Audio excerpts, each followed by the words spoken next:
The Prince. By Niccolò Machiavelli. Chapter 1. How many kinds of principalities there are, and by what means they are acquired. All states, all powers, that have held and hold rule over men have been and are either republics or principalities. Principalities are either hereditary, in which the family has been long established, or they are new. The new are either entirely new, as was Milan to Francesco Sforza, or they are, as it were, members annexed to the hereditary state of the prince who has acquired them, as was the kingdom of Naples to that of the King of Spain.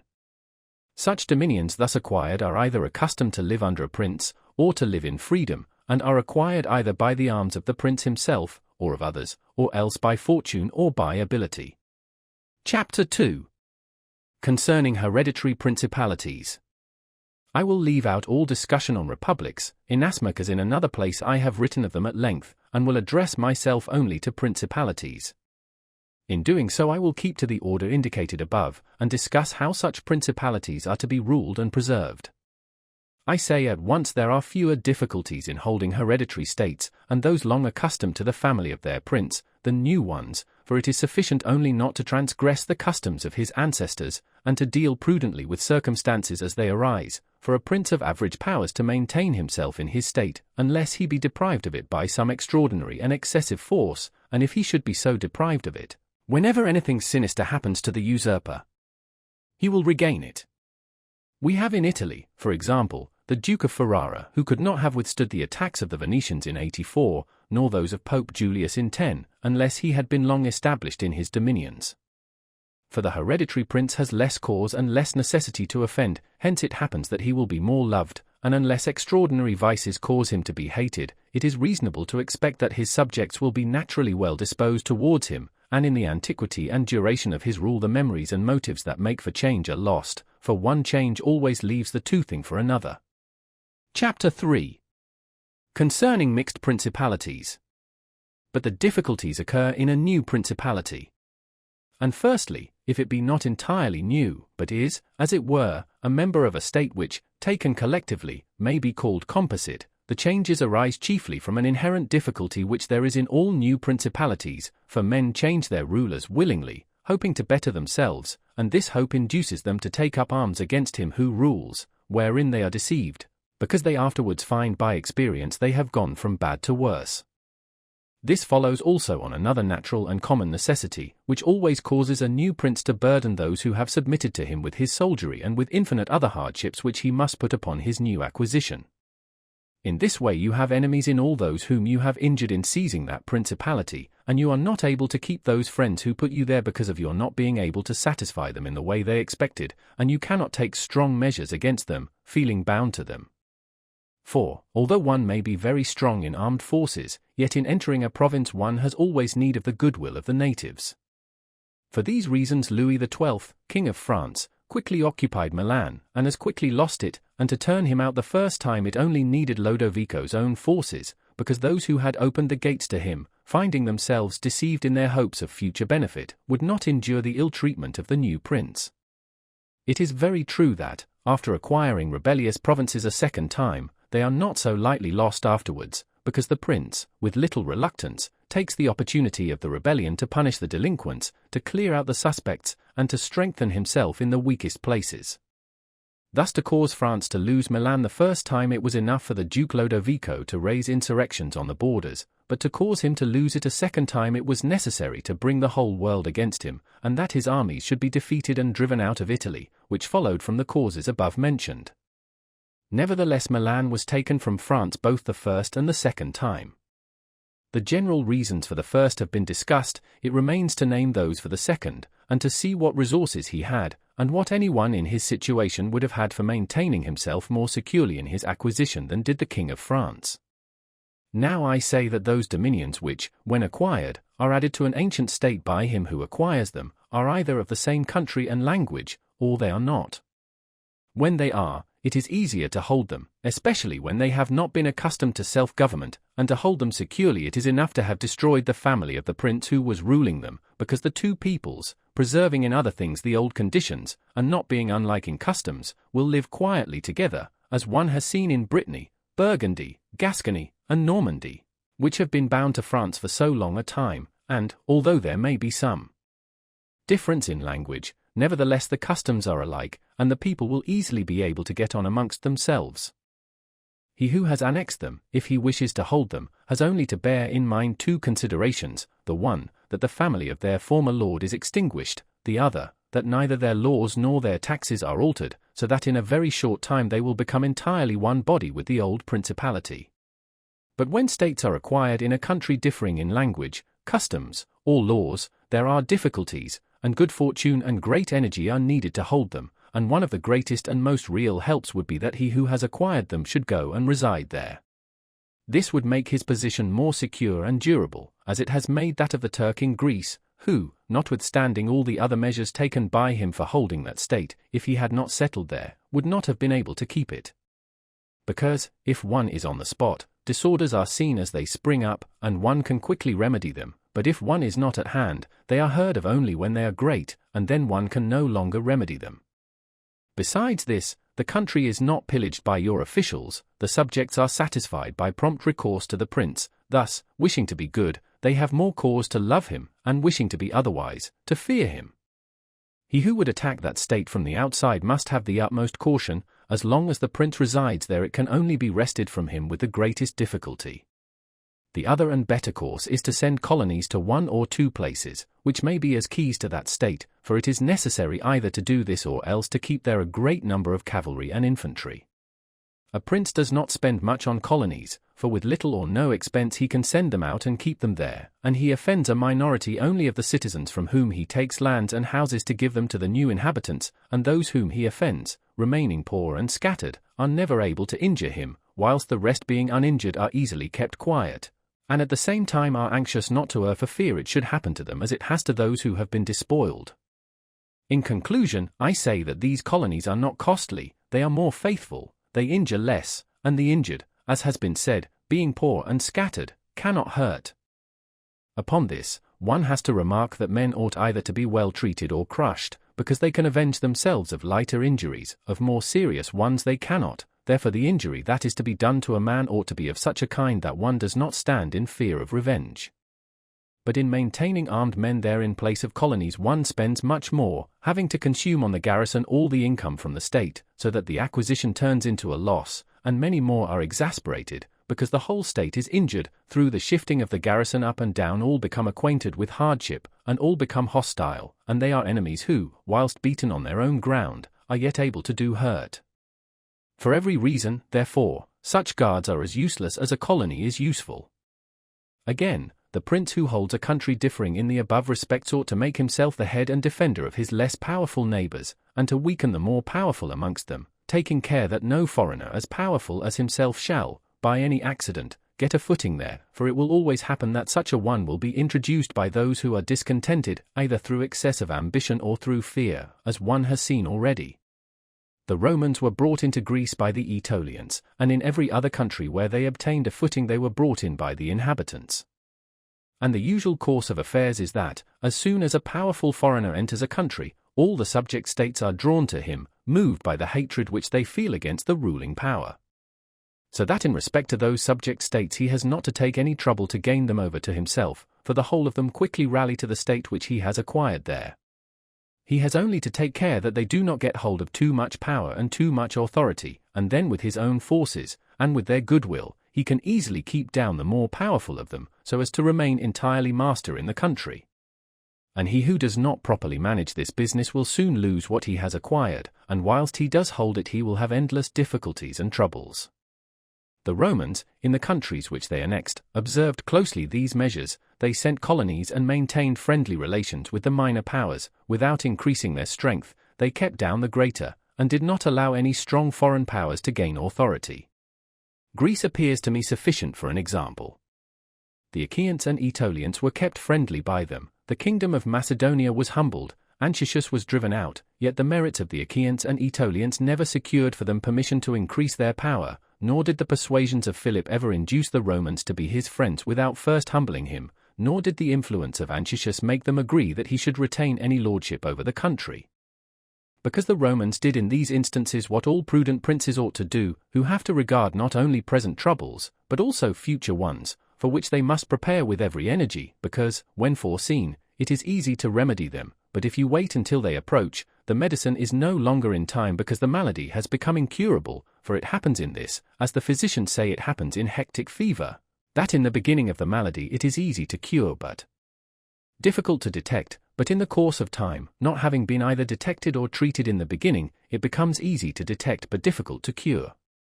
Thus it happens in affairs of state, for when the evils that arise have been foreseen, which it is only given to a wise man to see, they can be quickly redressed, but when, through not having been foreseen, they have been permitted to grow in a way that every one can see them, there is no longer a remedy.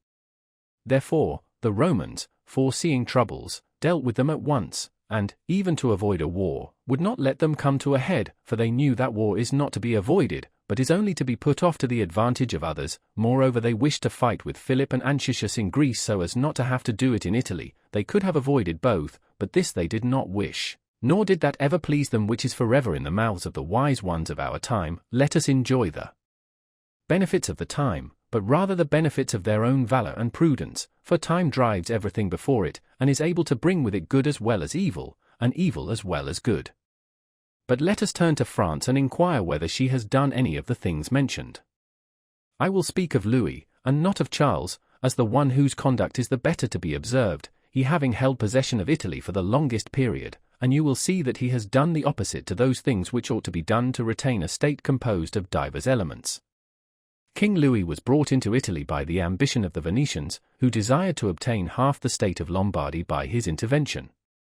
I will not blame the course taken by the king, because, wishing to get a foothold in Italy, and having no friends there, seeing rather that every door was shut to him owing to the conduct of Charles, he was forced to accept those friendships which he could get, and he would have succeeded very quickly in his design if in other matters he had not made some mistakes. The king, however, having acquired Lombardy, regained at once the authority which Charles had lost. Genoa yielded, the Florentines became his friends, the Marquis of Mantua, the Duke of Ferrara, the Bentivogli, my Lady of Forli, the Lords of Faenza, of Pesaro, of Rimini, of Camerino, of Piombino, the Lucchese, the Pisans, the Sienese, everybody made advances to him to become his friend. Then could the Venetians realize the rashness of the course taken by them, which, in order that they might secure 2 towns in Lombardy, had made the king master of 2/3 of Italy. Let any one now consider with what little difficulty the king could have maintained his position in Italy had he observed the rules above laid down, and kept all his friends secure and protected, for although they were numerous they were both weak and timid, some afraid of the church, some of the Venetians, and thus they would always have been forced to stand in with him, and by their means he could easily have made himself secure against those who remained powerful. But he was no sooner in Milan than he did the contrary by assisting Pope Alexander to occupy the Romagna. It never occurred to him that by this action he was weakening himself, depriving himself of friends and of those who had thrown themselves into his lap, whilst he aggrandized the church by adding much temporal power to the spiritual, thus giving it greater authority. And having committed this prime error, he was obliged to follow it up, so much so that, to put an end to the ambition of Alexander, and to prevent his becoming the master of Tuscany, he was himself forced to come into Italy. And as if it were not enough to have aggrandized the church, and deprived himself of friends, he, wishing to have the kingdom of Naples, divided it with the king of Spain, and where he was the prime arbiter in Italy he takes an associate, so that the ambitious of that country and the malcontents of his own should have somewhere to shelter, and whereas he could have left in the kingdom his own pensioner as king, he drove him out, to put one there who was able to drive him, Louis, out in turn.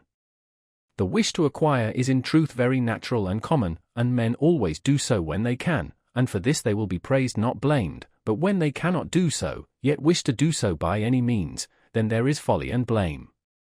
Therefore, if France could have attacked Naples with her own forces she ought to have done so, if she could not, then she ought not to have divided it.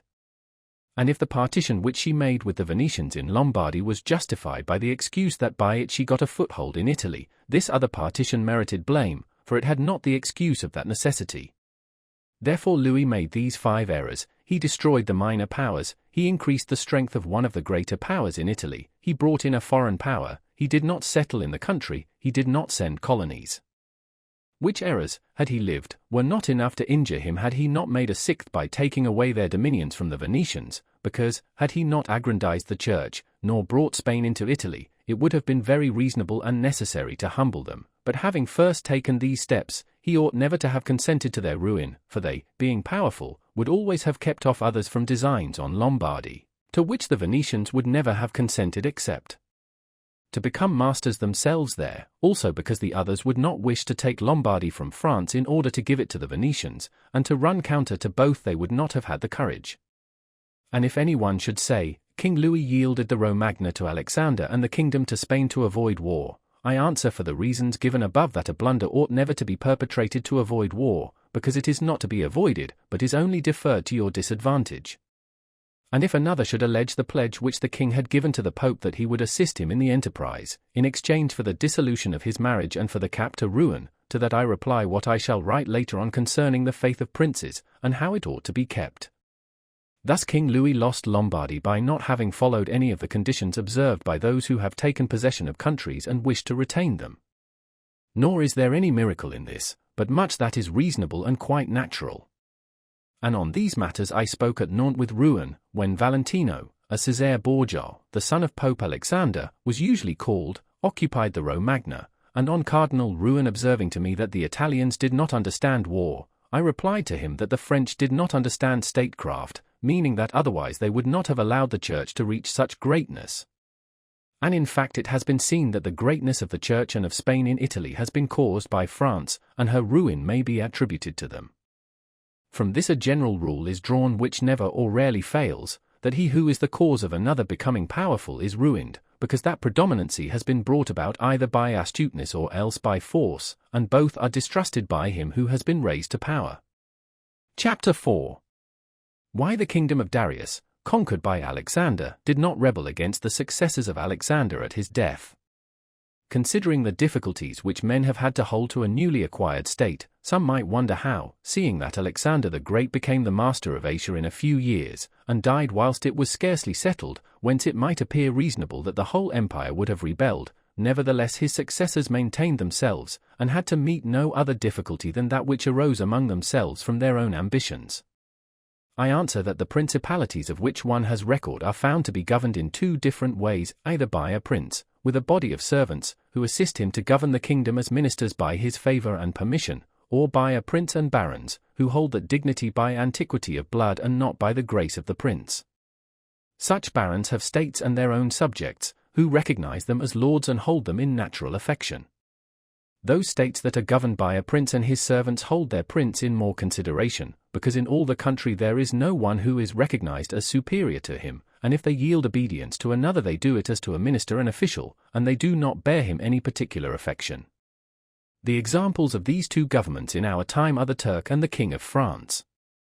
The entire monarchy of the Turk is governed by one lord, the others are his servants, and, dividing his kingdom into sanjaks, he sends their different administrators, and shifts and changes them as he chooses.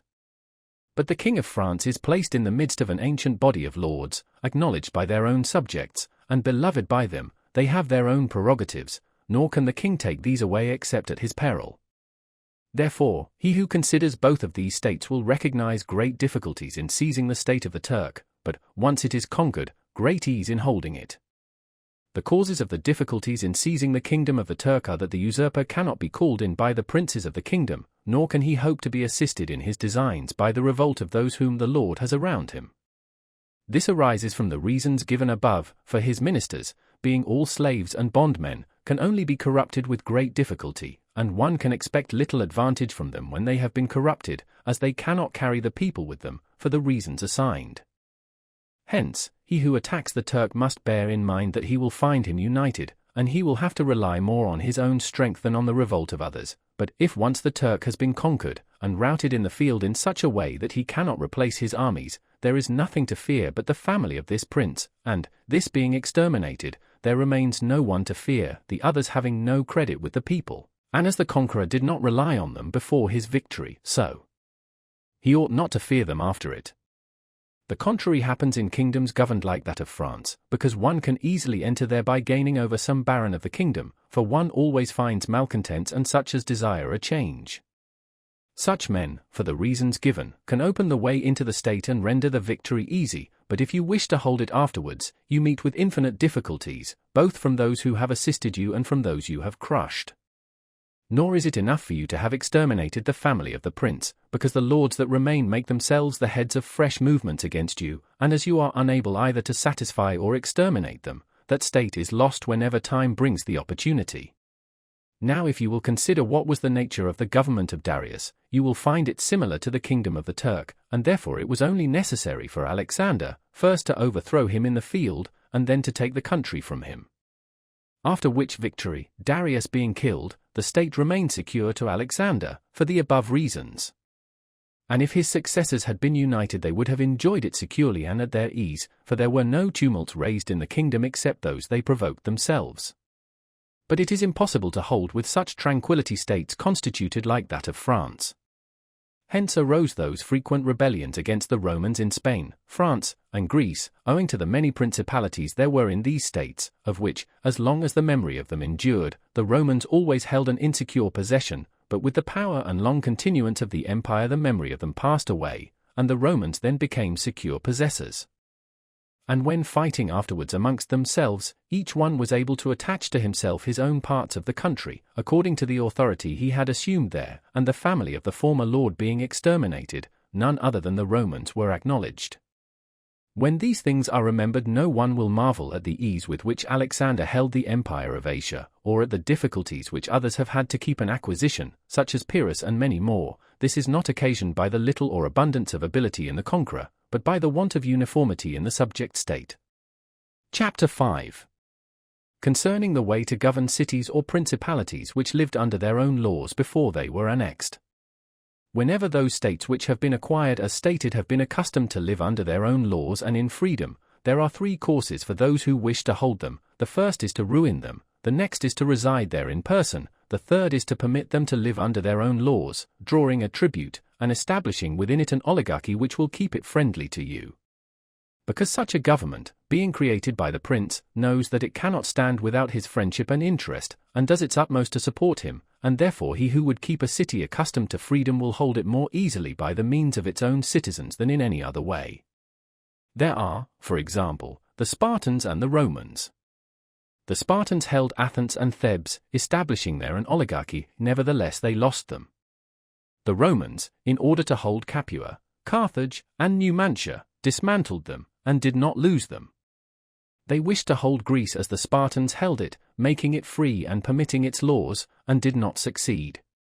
So to hold it they were compelled to dismantle many cities in the country, for in truth there is no safe way to retain them otherwise than by ruining them.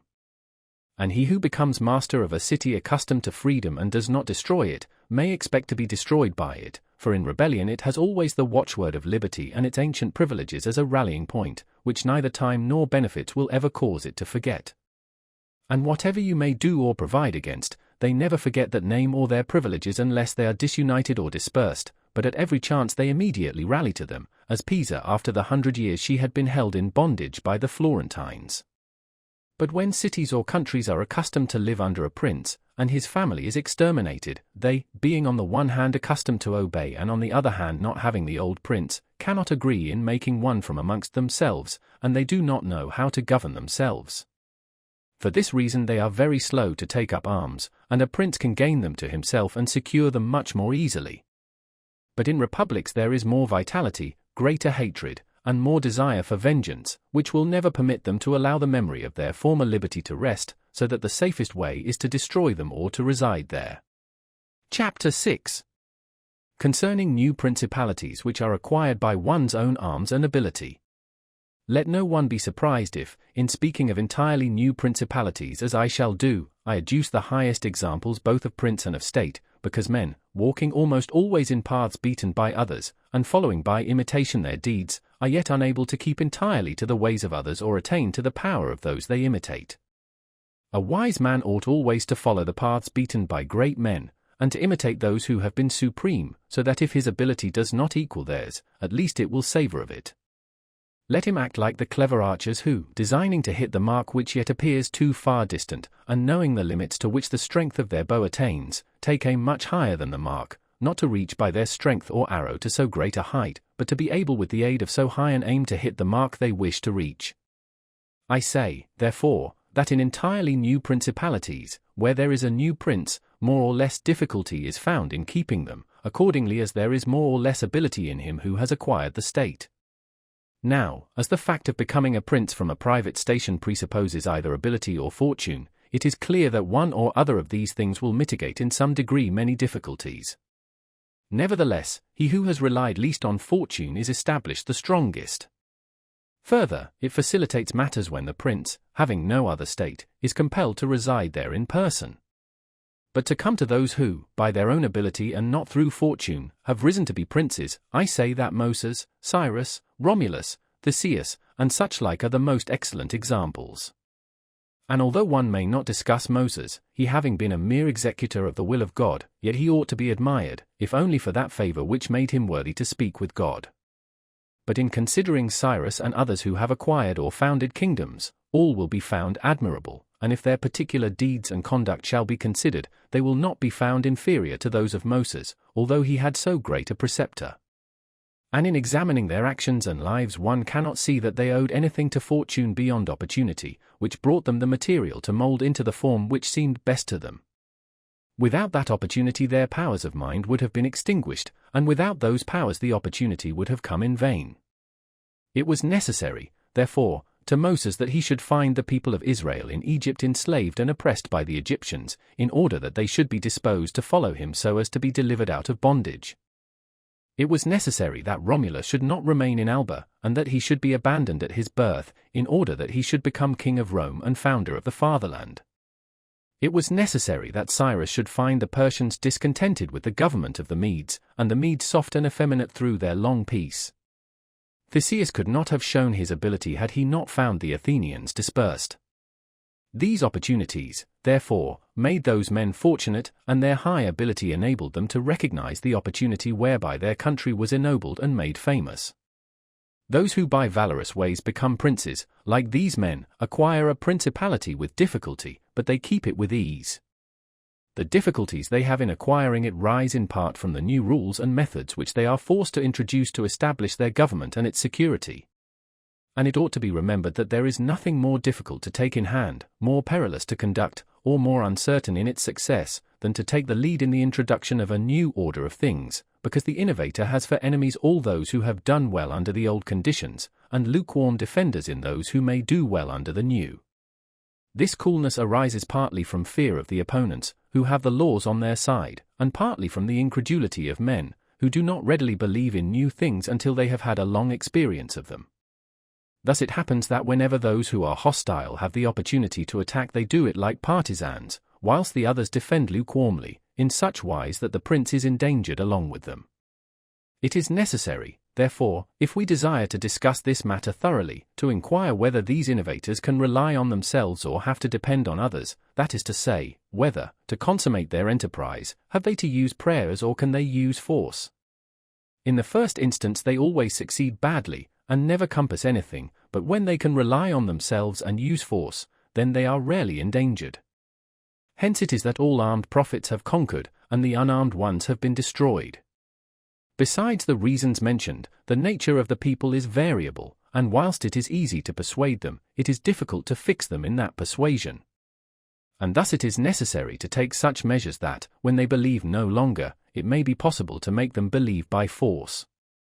If Moses, Cyrus, Theseus, and Romulus had been unarmed they could not have enforced their constitutions for long, as happened in our time to Fra Girolamo Savonarola, who was ruined with his new order of things immediately the multitude believed in him no longer, and he had no means of keeping steadfast those who believed or of making the unbelievers to believe.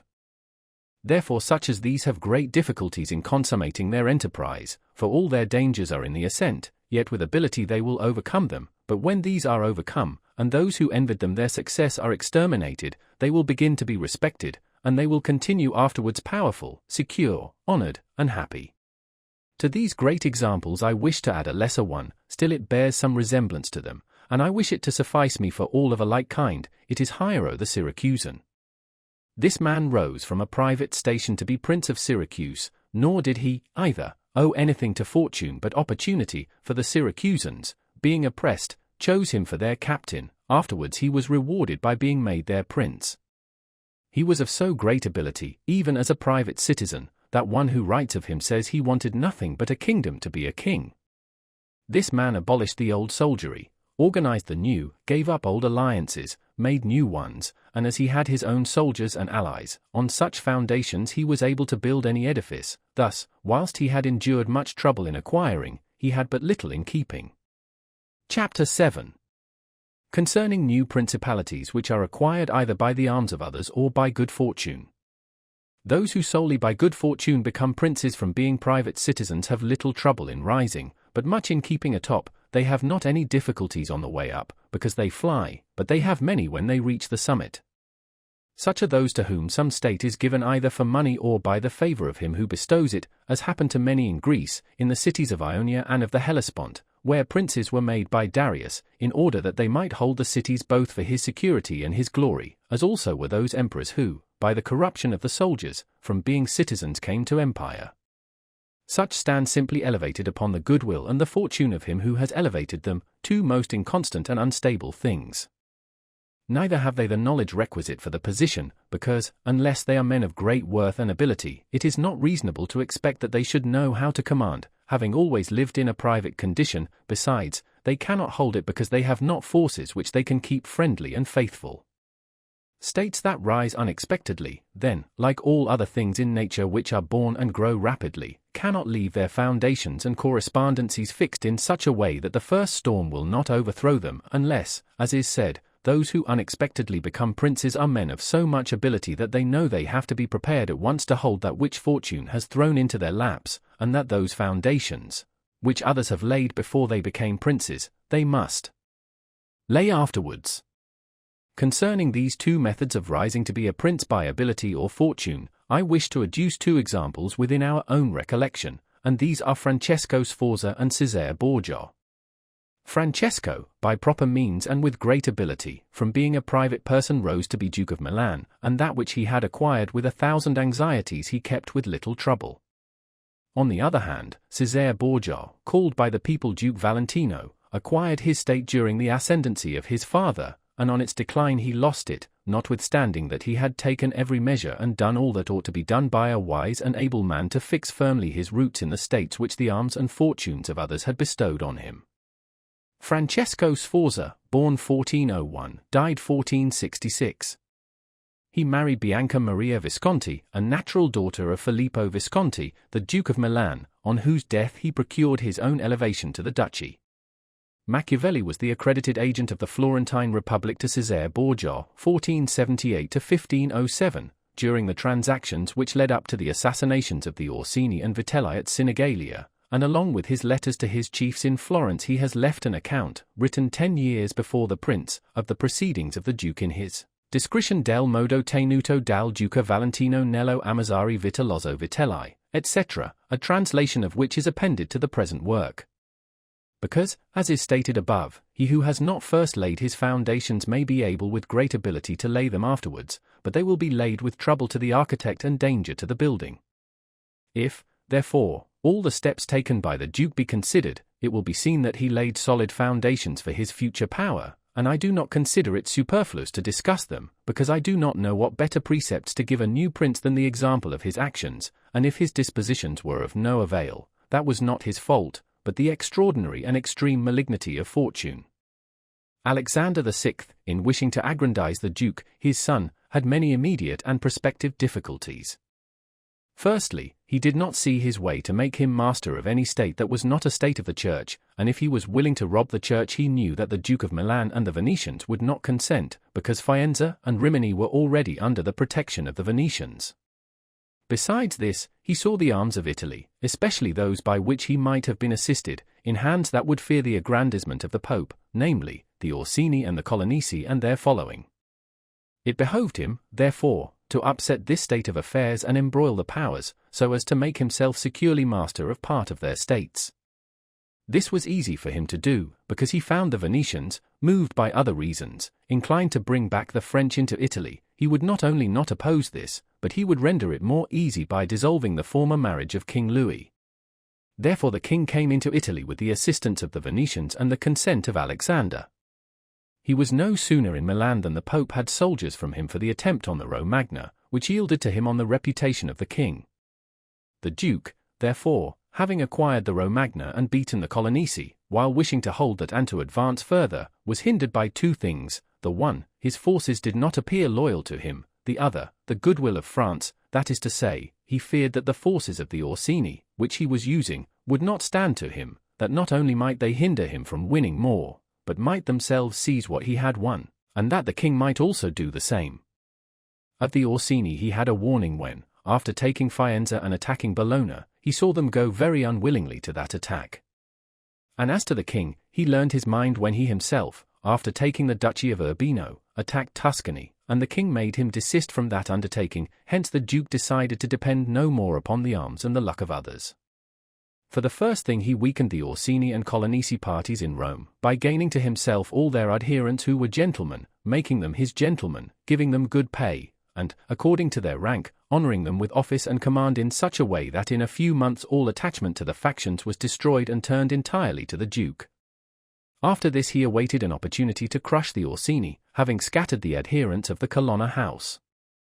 This came to him soon, and he used it well, for the Orsini, perceiving at length that the aggrandizement of the duke and the church was ruin to them, called a meeting of the Magioni in Perugia. From this sprung the rebellion at Urbino and the tumults in the Romagna, with endless dangers to the duke, all of which he overcame with the help of the French. Having restored his authority, not to leave it at risk by trusting either to the French or other outside forces, he had recourse to his wiles, and he knew so well how to conceal his mind that, by the mediation of Signor Pagolo, whom the duke did not fail to secure with all kinds of attention, giving him money, apparel, and horses, the Orsini were reconciled, so that their simplicity brought them into his power at Sinigalia. Having exterminated the leaders, and turned their partisans into his friends, the duke laid sufficiently good foundations to his power, having all the Romagna and the Duchy of Urbino, and the people now beginning to appreciate their prosperity, he gained them all over to himself. And as this point is worthy of notice, and to be imitated by others, I am not willing to leave it out. When the duke occupied the Romagna he found it under the rule of weak masters, who rather plundered their subjects than ruled them, and gave them more cause for disunion than for union, so that the country was full of robbery, quarrels, and every kind of violence, and so, wishing to bring back peace and obedience to authority, he considered it necessary to give it a good governor. Thereupon he promoted Messer Ramiro d'Orco, a swift and cruel man, to whom he gave the fullest power. This man in a short time restored peace and unity with the greatest success. Afterwards the duke considered that it was not advisable to confer such excessive authority, for he had no doubt but that he would become odious, so he set up a court of judgment in the country, under a most excellent president, wherein all cities had their advocates. And because he knew that the past severity had caused some hatred against himself, so, to clear himself in the minds of the people, and gain them entirely to himself, he desired to show that, if any cruelty had been practiced, it had not originated with him, but in the natural sternness of the minister. Under this pretense he took Ramiro, and one morning caused him to be executed and left on the piazza at Cesena with the block and a bloody knife at his side. The barbarity of this spectacle caused the people to be at once satisfied and dismayed. But let us return whence we started. I say that the duke, finding himself now sufficiently powerful and partly secured from immediate dangers by having armed himself in his own way, and having in a great measure crushed those forces in his vicinity that could injure him if he wished to proceed with his conquest, had next to consider France, for he knew that the king, who too late was aware of his mistake, would not support him. And from this time he began to seek new alliances and to temporize with France in the expedition which she was making towards the kingdom of Naples against the Spaniards who were besieging Gaeta. It was his intention to secure himself against them, and this he would have quickly accomplished had Alexander lived. Such was his line of action as to present affairs. But as to the future he had to fear, in the first place, that a new successor to the church might not be friendly to him and might seek to take from him that which Alexander had given him, so he decided to act in 4 ways. Firstly, by exterminating the families of those lords whom he had despoiled, so as to take away that pretext from the Pope. Secondly, by winning to himself all the gentlemen of Rome, so as to be able to curb the Pope with their aid, as has been observed. Thirdly, by converting the college more to himself. Fourthly, by acquiring so much power before the Pope should die that he could by his own measures resist the first shock. Of these 4 things, at the death of Alexander, he had accomplished 3. for he had killed as many of the dispossessed lords as he could lay hands on, and few had escaped. He had won over the Roman gentlemen, and he had the most numerous party in the college. And as to any fresh acquisition, he intended to become master of Tuscany, for he already possessed Perugia and Piombino, and Pisa was under his protection. And as he had no longer to study France, for the French were already driven out of the kingdom of Naples by the Spaniards, and in this way both were compelled to buy his goodwill, he pounced down upon Pisa.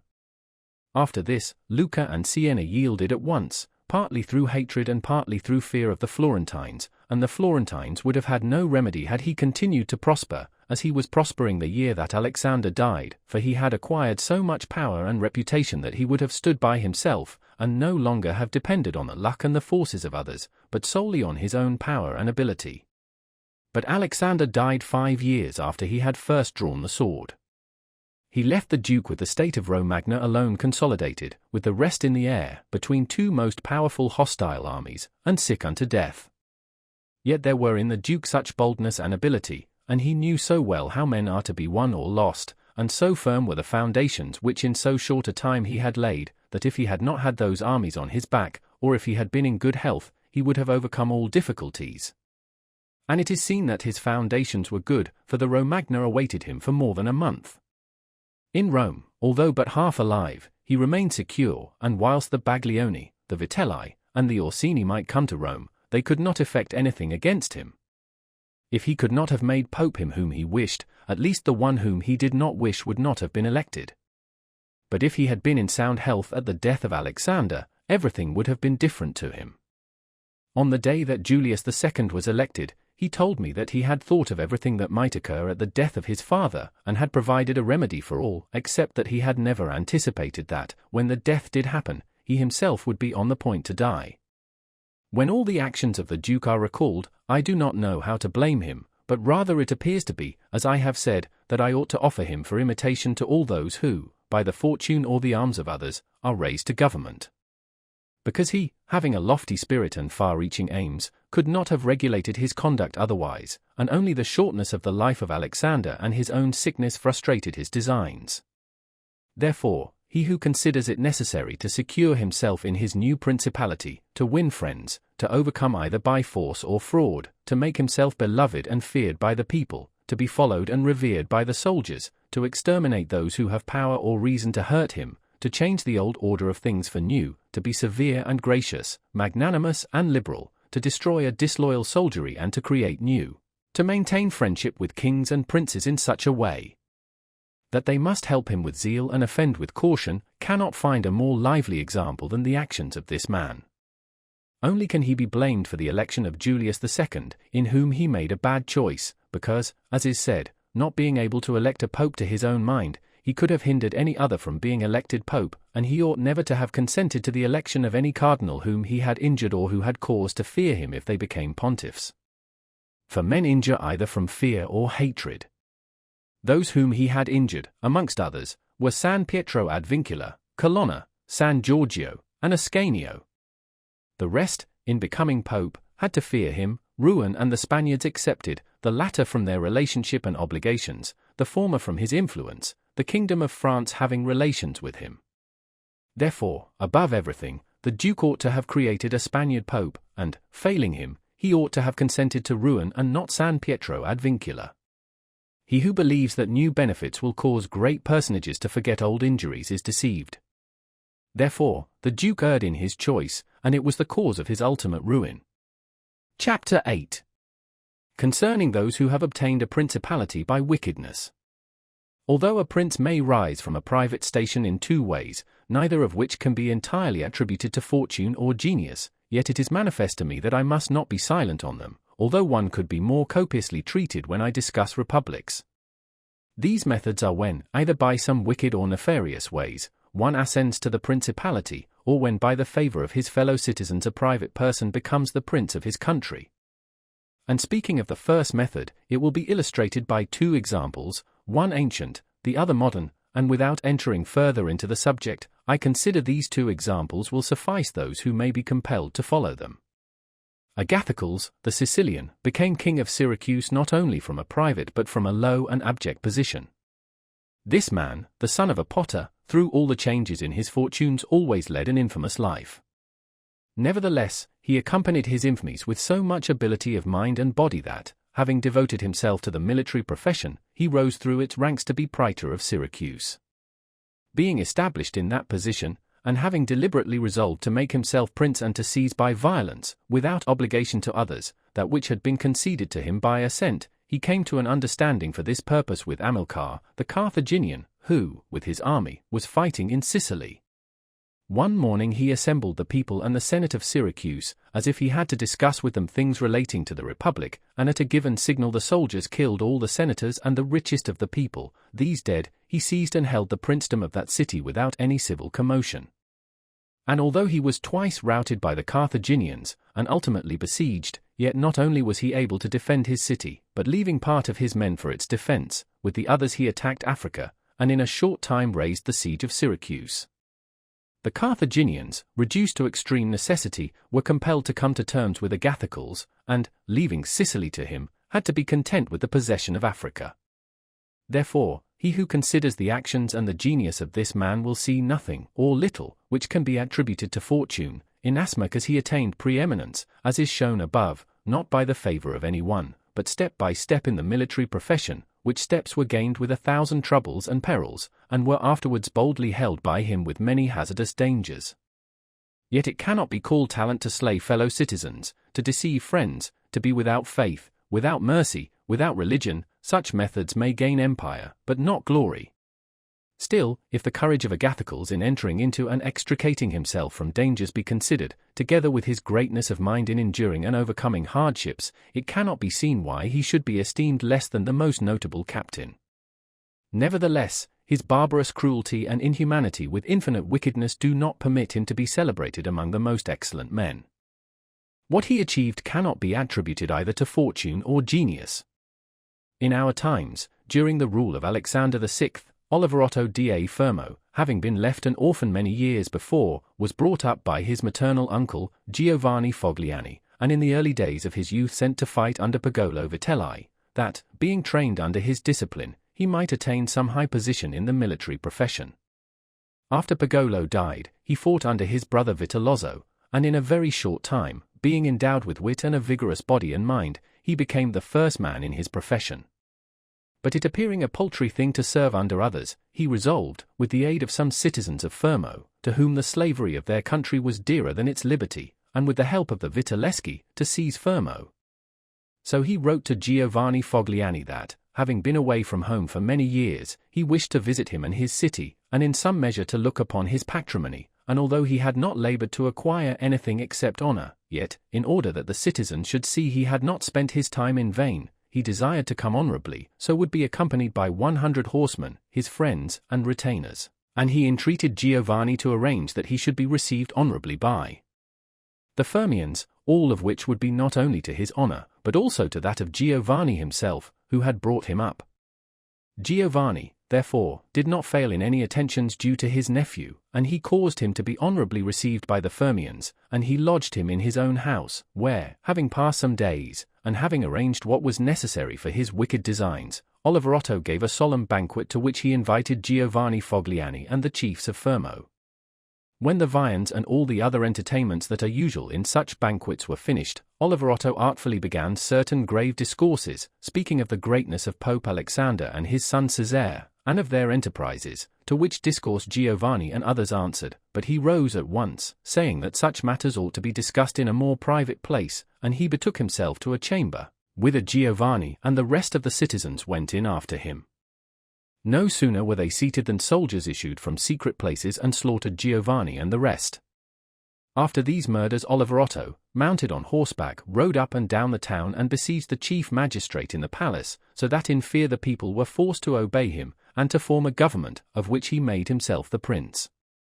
He killed all the malcontents who were able to injure him, and strengthened himself with new civil and military ordinances, in such a way that, in the year during which he held the principality, not only was he secure in the city of Fermo, but he had become formidable to all his neighbors. And his destruction would have been as difficult as that of Agathocles if he had not allowed himself to be overreached by Cesare Borgia, who took him with the Orsini and Vitelli at Sinigalia, as was stated above. Thus 1 year after he had committed this parricide, he was strangled, together with Vitellozzo, whom he had made his leader in valor and wickedness. Some may wonder how it can happen that Agathocles, and his like, after infinite treacheries and cruelties, should live for long secure in his country, and defend himself from external enemies, and never be conspired against by his own citizens, seeing that many others, by means of cruelty, have never been able even in peaceful times to hold the state, still less in the doubtful times of war. I believe that this follows from severities being badly or properly used. Those may be called properly used, if of evil it is possible to speak well, that are applied at one blow and are necessary to one's security, and that are not persisted in afterwards unless they can be turned to the advantage of the subjects. The badly employed are those which, notwithstanding they may be few in the commencement, multiply with time rather than decrease. Those who practice the first system are able, by aid of God or man, to mitigate in some degree their rule, as Agathocles did.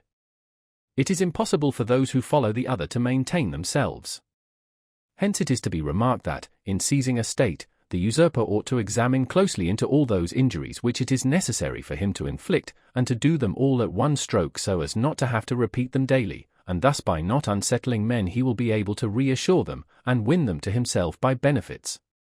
He who does otherwise, either from timidity or evil advice, is always compelled to keep the knife in his hand, neither can he rely on his subjects, nor can they attach themselves to him, owing to their continued and repeated wrongs. For injuries ought to be done all at one time, so that, being tasted less, they offend less. Benefits ought to be given little by little, so that the flavor of them may last longer. And above all things, a prince ought to live amongst his people in such a way that no unexpected circumstances, whether of good or evil, shall make him change, because if the necessity for this comes in troubled times, you are too late for harsh measures, and mild ones will not help you, for they will be considered as forced from you, and no one will be under any obligation to you for them. Chapter 9. Concerning a civil principality. But coming to the other point, where a leading citizen becomes the prince of his country, not by wickedness or any intolerable violence, but by the favor of his fellow citizens, this may be called a civil principality, nor is genius or fortune altogether necessary to attain to it, but rather a happy shrewdness. I say then that such a principality is obtained either by the favor of the people or by the favor of the nobles. Because in all cities these two distinct parties are found, and from this it arises that the people do not wish to be ruled nor oppressed by the nobles, and the nobles wish to rule and oppress the people, and from these two opposite desires there arises in cities one of three results, either a principality, self-government, or anarchy. A principality is created either by the people or by the nobles, accordingly as one or other of them has the opportunity, for the nobles, seeing they cannot withstand the people, begin to cry up the reputation of one of themselves, and they make him a prince, so that under his shadow they can give vent to their ambitions. The people, finding they cannot resist the nobles, also cry up the reputation of one of themselves, and make him a prince so as to be defended by his authority.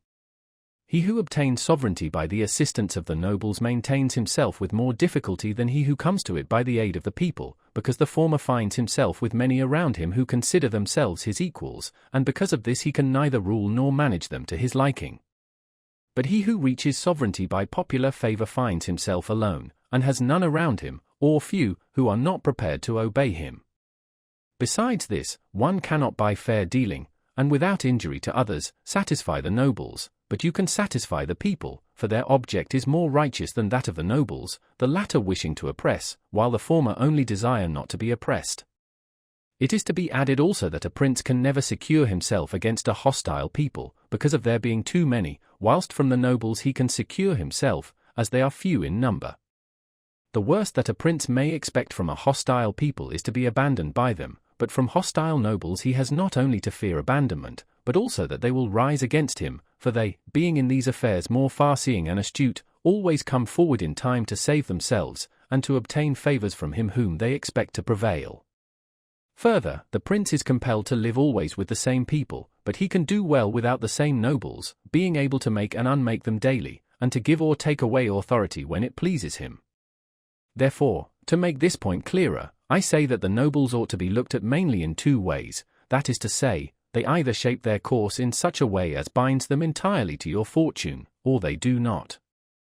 Those who so bind themselves, and are not rapacious, ought to be honored and loved, those who do not bind themselves may be dealt with in two ways. They may fail to do this through pusillanimity and a natural want of courage, in which case you ought to make use of them, especially of those who are of good counsel, and thus, whilst in prosperity you honor them, in adversity you do not have to fear them.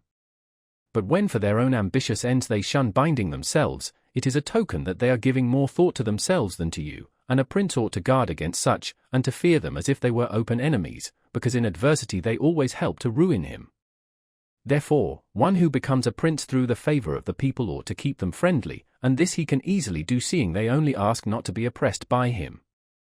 But one who, in opposition to the people, becomes a prince by the favor of the nobles, ought, above everything, to seek to win the people over to himself, and this he may easily do if he takes them under his protection.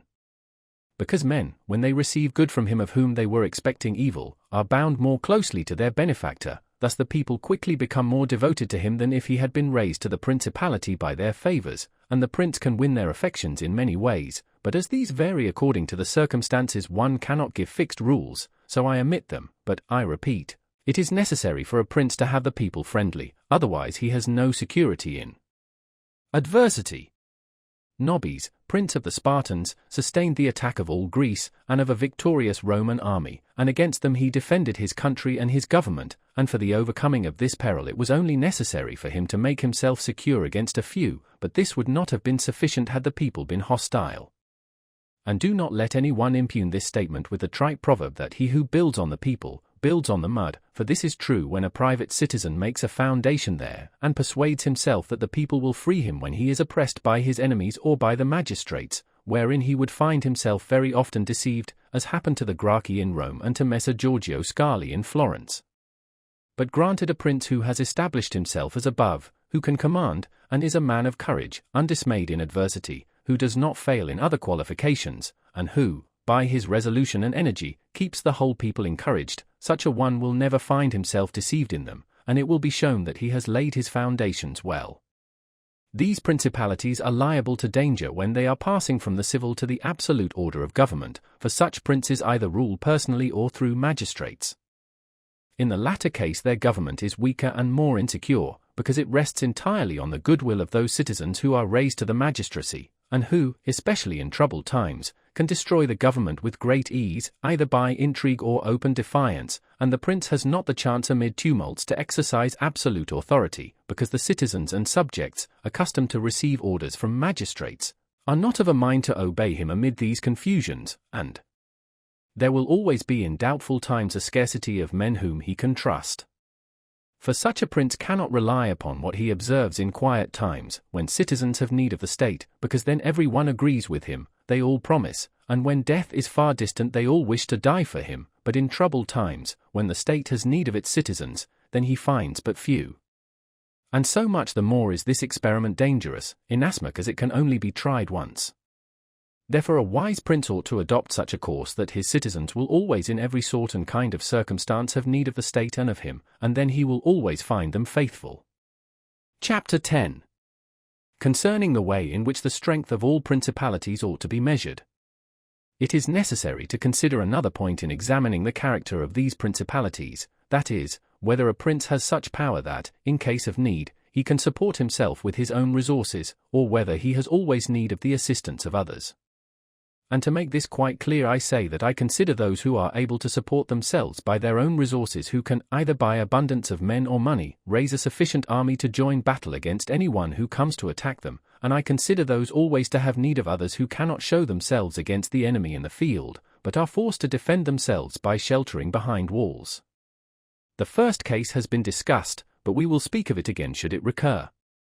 In the second case one can say nothing except to encourage such princes to provision and fortify their towns, and not on any account to defend the country. And whoever shall fortify his town well, and shall have managed the other concerns of his subjects in the way stated above, and to be often repeated, will never be attacked without great caution, for men are always adverse to enterprises where difficulties can be seen, and it will be seen not to be an easy thing to attack one who has his town well fortified, and is not hated by his people.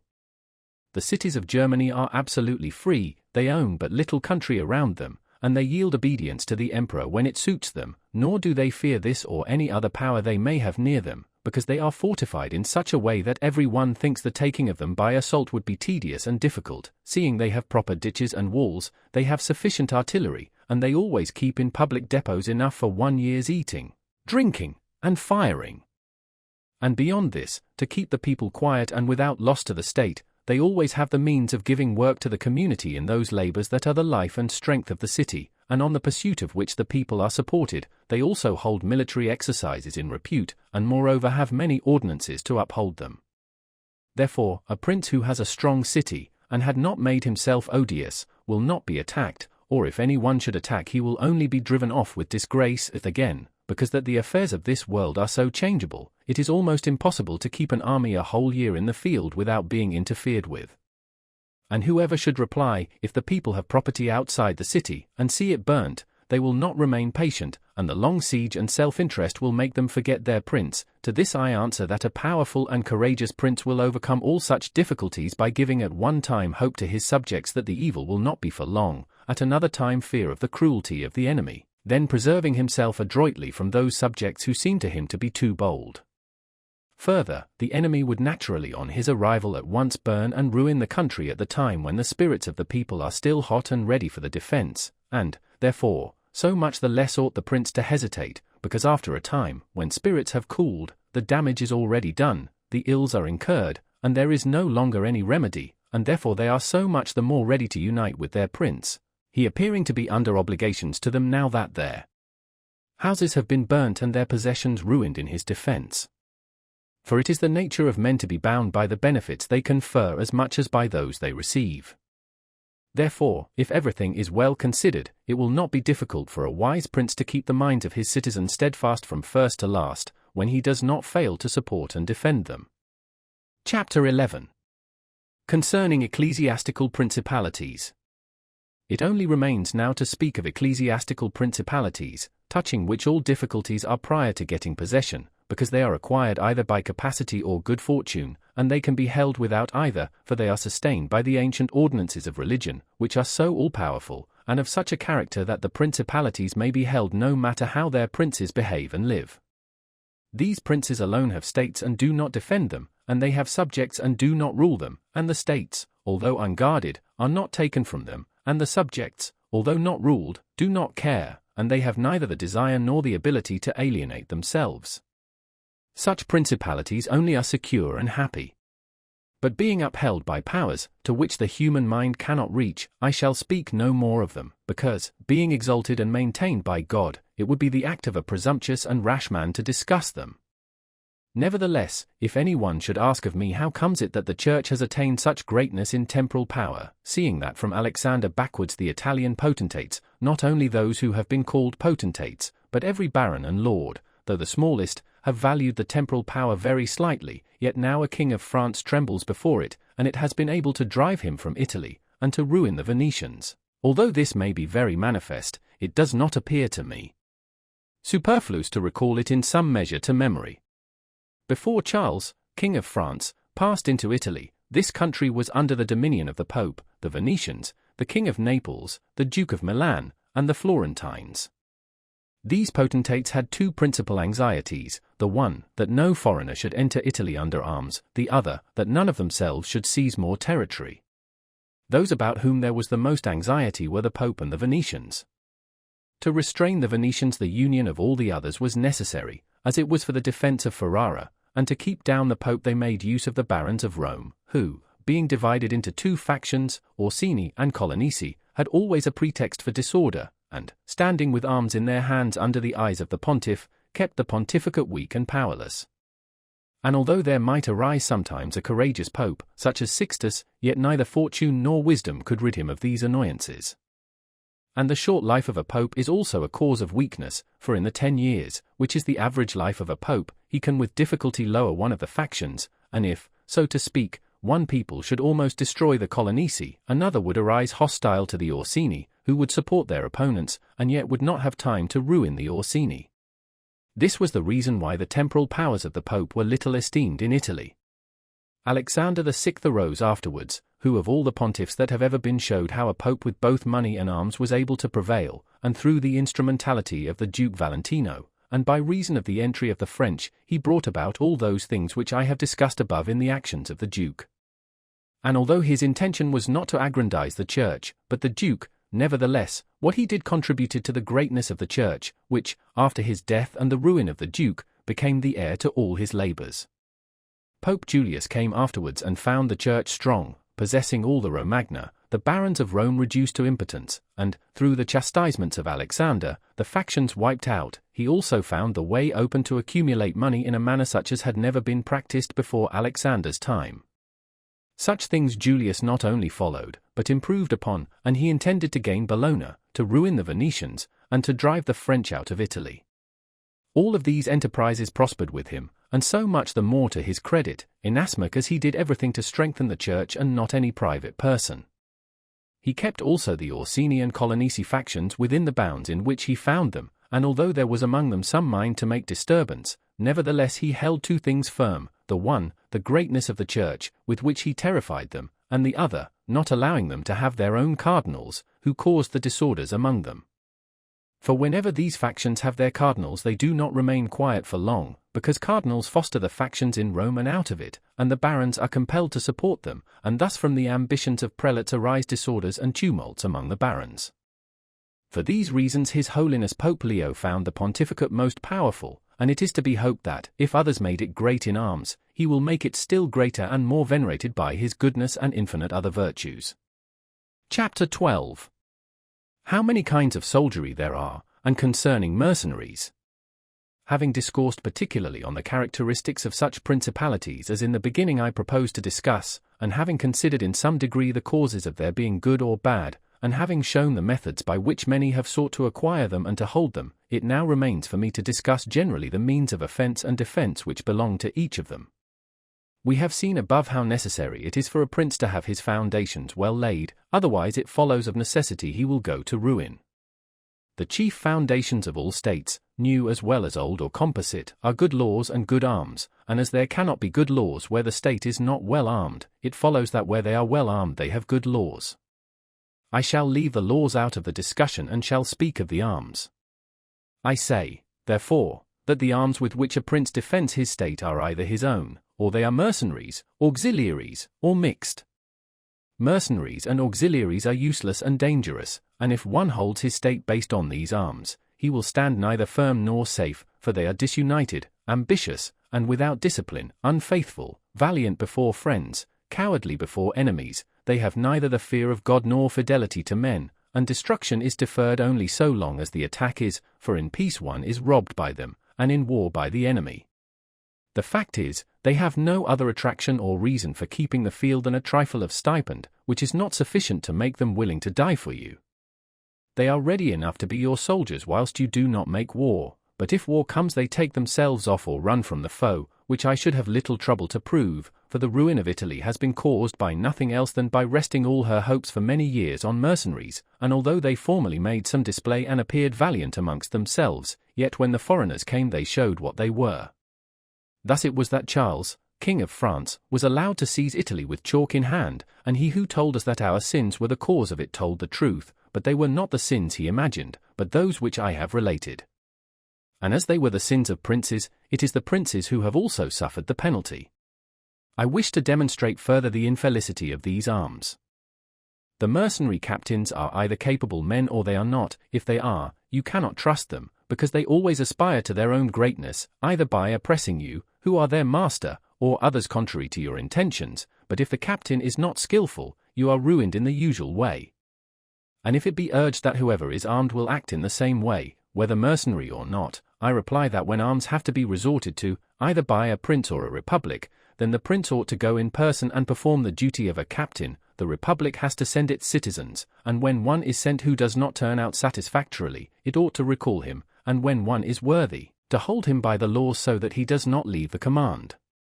An experience has shown princes and republics, single-handed, making the greatest progress, and mercenaries doing nothing except damage, and it is more difficult to bring a republic, armed with its own arms, under the sway of one of its citizens than it is to bring one armed with foreign arms. Rome and Sparta stood for many ages armed and free. The Switzers are completely armed and quite free. Of ancient mercenaries, for example, there are the Carthaginians, who were oppressed by their mercenary soldiers after the first war with the Romans, although the Carthaginians had their own citizens for captains. After the death of Epaminondas, Philip of Macedon was made captain of their soldiers by the bands, and after victory he took away their liberty. Duke Filippo being dead, the Milanese enlisted Francesco Sforza against the Venetians, and he, having overcome the enemy at Caravaggio, allied himself with them to crush the Milanese, his masters. His father, Sforza, having been engaged by Queen Johanna of Naples, left her unprotected, so that she was forced to throw herself into the arms of the King of Aragon, in order to save her kingdom. And if the Venetians and Florentines formerly extended their dominions by these arms, and yet their captains did not make themselves princes, but have defended them, I reply that the Florentines in this case have been favored by chance, for of the able captains, of whom they might have stood in fear, some have not conquered, some have been opposed, and others have turned their ambitions elsewhere. One who did not conquer was Giovanni Acuto, and since he did not conquer, his fidelity cannot be proved, but every one will acknowledge that, had he conquered, the Florentines would have stood at his discretion. Sforza had the Bracceschi always against him, so they watched each other. Francesco turned his ambition to Lombardy, Braccio against the Church and the Kingdom of Naples. But let us come to that which happened a short while ago. The Florentines appointed as their captain Pagolo Vitelli, a most prudent man, who from a private position had risen to the greatest renown. If this man had taken Pisa, nobody can deny that it would have been proper for the Florentines to keep in with him, for if he became the soldier of their enemies they had no means of resisting, and if they held to him they must obey him. The Venetians, if their achievements are considered, will be seen to have acted safely and gloriously so long as they sent to war their own men, when with armed gentlemen and plebeians they did valiantly. This was before they turned to enterprises on land, but when they began to fight on land they forsook this virtue and followed the custom of Italy. And in the beginning of their expansion on land, through not having much territory, and because of their great reputation, they had not much to fear from their captains, but when they expanded, as under Carmignuola, they had a taste of this mistake, for, having found him a most valiant man, they beat the Duke of Milan under his leadership, and, on the other hand, knowing how lukewarm he was in the war, they feared they would no longer conquer under him, and for this reason they were not willing, nor were they able, to let him go, and so, not to lose again that which they had acquired, they were compelled, in order to secure themselves, to murder him. They had afterwards for their captains Bartolomeo da Bergamo, Roberto da San Severino, the Count of Pitigliano, and the like, under whom they had to dread loss and not gain, as happened afterwards at Vela, where in one battle they lost that which in 800 years they had acquired with so much trouble. Because from such arms conquests come but slowly, long delayed and inconsiderable, but the losses sudden and portentous. And as with these examples I have reached Italy, which has been ruled for many years by mercenaries, I wish to discuss them more seriously, in order that, having seen their rise and progress, one may be better prepared to counteract them. You must understand that the empire has recently come to be repudiated in Italy, that the Pope has acquired more temporal power, and that Italy has been divided up into more states, for the reason that many of the great cities took up arms against their nobles, who, formerly favored by the emperor, were oppressing them, whilst the Church was favoring them so as to gain authority in temporal power. In many others their citizens became princes. From this it came to pass that Italy fell partly into the hands of the Church and of republics, and, the Church consisting of priests and the republic of citizens unaccustomed to arms, both commenced to enlist foreigners. The first who gave renown to this soldiery was Alberigo da Conio, the Romagnian. From the school of this man sprang, among others, Braccio and Sforza, who in their time were the arbiters of Italy. After these came all the other captains who till now have directed the arms of Italy, and the end of all their valor has been, that she has been overrun by Charles, robbed by Louis, ravaged by Ferdinand, and insulted by the Switzers. The principle that has guided them has been, first, to lower the credit of infantry so that they might increase their own. They did this because, subsisting on their pay and without territory, they were unable to support many soldiers, and a few infantry did not give them any authority, so they were led to employ cavalry, with a moderate force of which they were maintained and honored, and affairs were brought to such a pass that, in an army of 20,000 soldiers, there were not to be found 2,000 foot soldiers. They had, besides this, used every art to lessen fatigue and danger to themselves and their soldiers, not killing in the fray, but taking prisoners and liberating without ransom. They did not attack towns at night, nor did the garrisons of the towns attack encampments at night. They did not surround the camp either with stockade or ditch, nor did they campaign in the winter. All these things were permitted by their military rules, and devised by them to avoid, as I have said, both fatigue and dangers. Thus they have brought Italy to slavery and contempt. Chapter 13. Concerning auxiliaries, mixed soldiery, and one's own. Auxiliaries, which are the other useless arm, are employed when a prince is called in with his forces to aid and defend, as was done by Pope Julius in the most recent times, for he, having, in the enterprise against Ferrara, had poor proof of his mercenaries, turned to auxiliaries, and stipulated with Ferdinand, King of Spain, for his assistance with men and arms. These arms may be useful and good in themselves, but for him who calls them in they are always disadvantageous, for losing, one is undone, and winning, one is their captive. And although ancient histories may be full of examples, I do not wish to leave this recent one of Pope Julius II, the peril of which cannot fail to be perceived, for he, wishing to get Ferrara, threw himself entirely into the hands of the foreigner. But his good fortune brought about a third event, so that he did not reap the fruit of his rash choice, because, having his auxiliaries routed at Ravenna, and the Switzers having risen and driven out the conquerors, against all expectation, both his and others, it so came to pass that he did not become prisoner to his enemies, they having fled, nor to his auxiliaries, he having conquered by other arms than theirs. The Florentines, being entirely without arms, sent 10,000 Frenchmen to take Pisa, whereby they ran more danger than at any other time of their troubles. The Emperor of Constantinople, to oppose his neighbors, sent 10,000 Turks into Greece, who, on the war being finished, were not willing to quit. This was the beginning of the servitude of Greece to the infidels. Therefore, let him who has no desire to conquer make use of these arms, for they are much more hazardous than mercenaries, because with them the ruin is ready-made, they are all united, all yield obedience to others, but with mercenaries, when they have conquered, more time and better opportunities are needed to injure you, they are not all of one community, they are found and paid by you, and a third party, which you have made their head, is not able all at once to assume enough authority to injure you. In conclusion, in mercenaries dastardly is most dangerous, in auxiliaries, valor. The wise prince, therefore, has always avoided these arms and turned to his own, and has been willing rather to lose with them than to conquer with the others, not deeming that a real victory which is gained with the arms of others. I shall never hesitate to cite Cesare Borgia and his actions.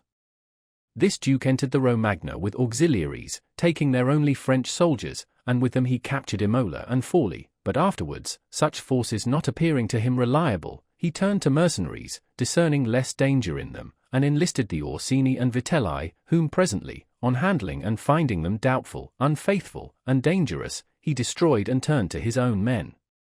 And the difference between one and the other of these forces can easily be seen when one considers the difference there was in the reputation of the Duke, when he had the French, when he had the Orsini and Vitelli, and when he relied on his own soldiers, on whose fidelity he could always count and found it ever increasing. He was never esteemed more highly than when every one saw that he was complete master of his own forces. I was not intending to go beyond Italian and recent examples, but I am unwilling to leave out Hiero, the Syracusan, he being one of those I have named above. This man, as I have said, made head of the army by the Syracusans, soon found out that a mercenary soldiery, constituted like our Italian condottieri, was of no use, and it appearing to him that he could neither keep them nor let them go, he had them all cut to pieces, and afterwards made war with his own forces and not with aliens. I wish also to recall to memory an instance from the Old Testament applicable to this subject. David offered himself to Saul to fight with Goliath, the Philistine champion, and, to give him courage, Saul armed him with his own weapons, which David rejected as soon as he had them on his back, saying he could make no use of them, and that he wished to meet the enemy with his sling and his knife. In conclusion, the arms of others either fall from your back, or they weigh you down, or they bind you fast.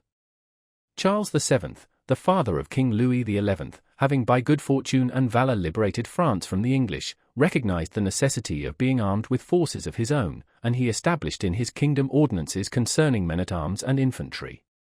Afterwards his son, King Louis, abolished the infantry and began to enlist the Switzers, which mistake, followed by others, is, as is now seen, a source of peril to that kingdom, because, having raised the reputation of the Switzers, he has entirely diminished the value of his own arms, for he has destroyed the infantry altogether, and his men-at-arms he has subordinated to others, for, being as they are so accustomed to fight along with Switzers, it does not appear that they can now conquer without them. Hence it arises that the French cannot stand against the Switzers, and without the Switzers they do not come off well against others.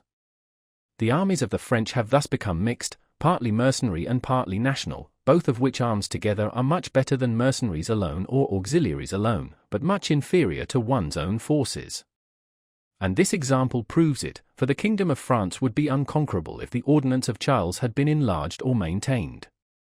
But the scanty wisdom of man, on entering into an affair which looks well at first, cannot discern the poison that is hidden in it, as I have said above of hectic fevers. Therefore, if he who rules a principality cannot recognize evils until they are upon him, he is not truly wise, and this insight is given to few. And if the first disaster to the Roman Empire should be examined, it will be found to have commenced only with the enlisting of the Goths, because from that time the vigor of the Roman Empire began to decline, and all that valor which had raised it passed away to others. I conclude, therefore, that no principality is secure without having its own forces. On the contrary, it is entirely dependent on good fortune, not having the valor which in adversity would defend it. And it has always been the opinion and judgment of wise men that nothing can be so uncertain or unstable as fame or power not founded on its own strength. And one's own forces are those which are composed either of subjects, citizens, or dependents, all others are mercenaries or auxiliaries. And the way to make ready one's own forces will be easily found if the rules suggested by me shall be reflected upon, and if one will consider how Philip, the father of Alexander the Great, and many republics and princes have armed and organized themselves, to which rules I entirely commit myself. Chapter 14. That which concerns a prince on the subject of the art of war. A prince ought to have no other aim or thought, nor select anything else for his study, than war and its rules and discipline, for this is the sole art that belongs to him who rules, and it is of such force that it not only upholds those who are born princes, but it often enables men to rise from a private station to that rank. And, on the contrary, it is seen that when princes have thought more of ease than of arms they have lost their states. And the first cause of your losing it is to neglect this art, and what enables you to acquire a state is to be master of the art. Francesco Sforza, through being marshal, from a private person became Duke of Milan, and the sons, through avoiding the hardships and troubles of arms, from dukes became private persons. For among other evils which being unarmed brings you, it causes you to be despised, and this is one of those ignominies against which a prince ought to guard himself, as is shown later on.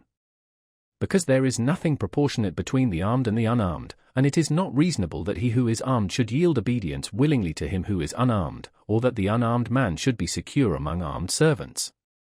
Because, there being in the one disdain and in the other suspicion, it is not possible for them to work well together.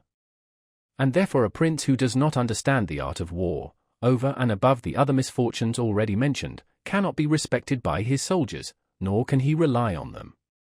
He ought never, therefore, to have out of his thoughts this subject of war, and in peace he should addict himself more to its exercise than in war. This he can do in two ways, the one by action, the other by study.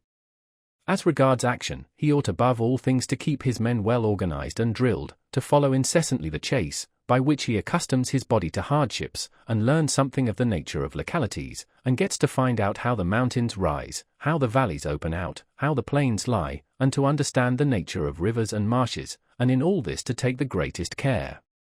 Which knowledge is useful in two ways. Firstly, he learns to know his country, and is better able to undertake its defense. Afterwards, by means of the knowledge and observation of that locality, he understands with ease any other which it may be necessary for him to study hereafter, because the hills, valleys, and plains, and rivers and marshes that are, for instance, in Tuscany, have a certain resemblance to those of other countries, so that with a knowledge of the aspect of one country one can easily arrive at a knowledge of others. And the prince that lacks this skill lacks the essential which it is desirable that a captain should possess, for it teaches him to surprise his enemy, to select quarters, to lead armies, to array the battle, to besiege towns to advantage. Philopoemen, prince of the Achaeans, among other praises which writers have bestowed on him, is commended because in time of peace he never had anything in his mind but the rules of war, and when he was in the country with friends, he often stopped and reasoned with them, if the enemy should be upon that hill, and we should find ourselves here with our army, with whom would be the advantage? How should one best advance to meet him, keeping the ranks? If we should wish to retreat, how are we to pursue? And he would set forth to them, as he went, all the chances that could befall an army. He would listen to their opinion and state his, confirming it with reasons, so that by these continual discussions there could never arise, in time of war, any unexpected circumstances that he could not deal with. But to exercise the intellect the prince should read histories, and study there the actions of illustrious men, to see how they have borne themselves in war, to examine the causes of their victories and defeat, so as to avoid the latter and imitate the former, and above all do as an illustrious man did, who took as an exemplar one who had been praised and famous before him, and whose achievements and deeds he always kept in his mind. As it is said, Alexander the Great imitated Achilles, Caesar, Alexander, Scipio, Cyrus. And whoever reads the life of Cyrus, written by Xenophon, will recognize afterwards in the life of Scipio how that imitation was his glory, and how in chastity, affability, humanity, and liberality Scipio conformed to those things which have been written of Cyrus by Xenophon. A wise prince ought to observe some such rules, and never in peaceful times stand idle, but increase his resources with industry in such a way that they may be available to him in adversity, so that if fortune chances it may find him prepared to resist her blows.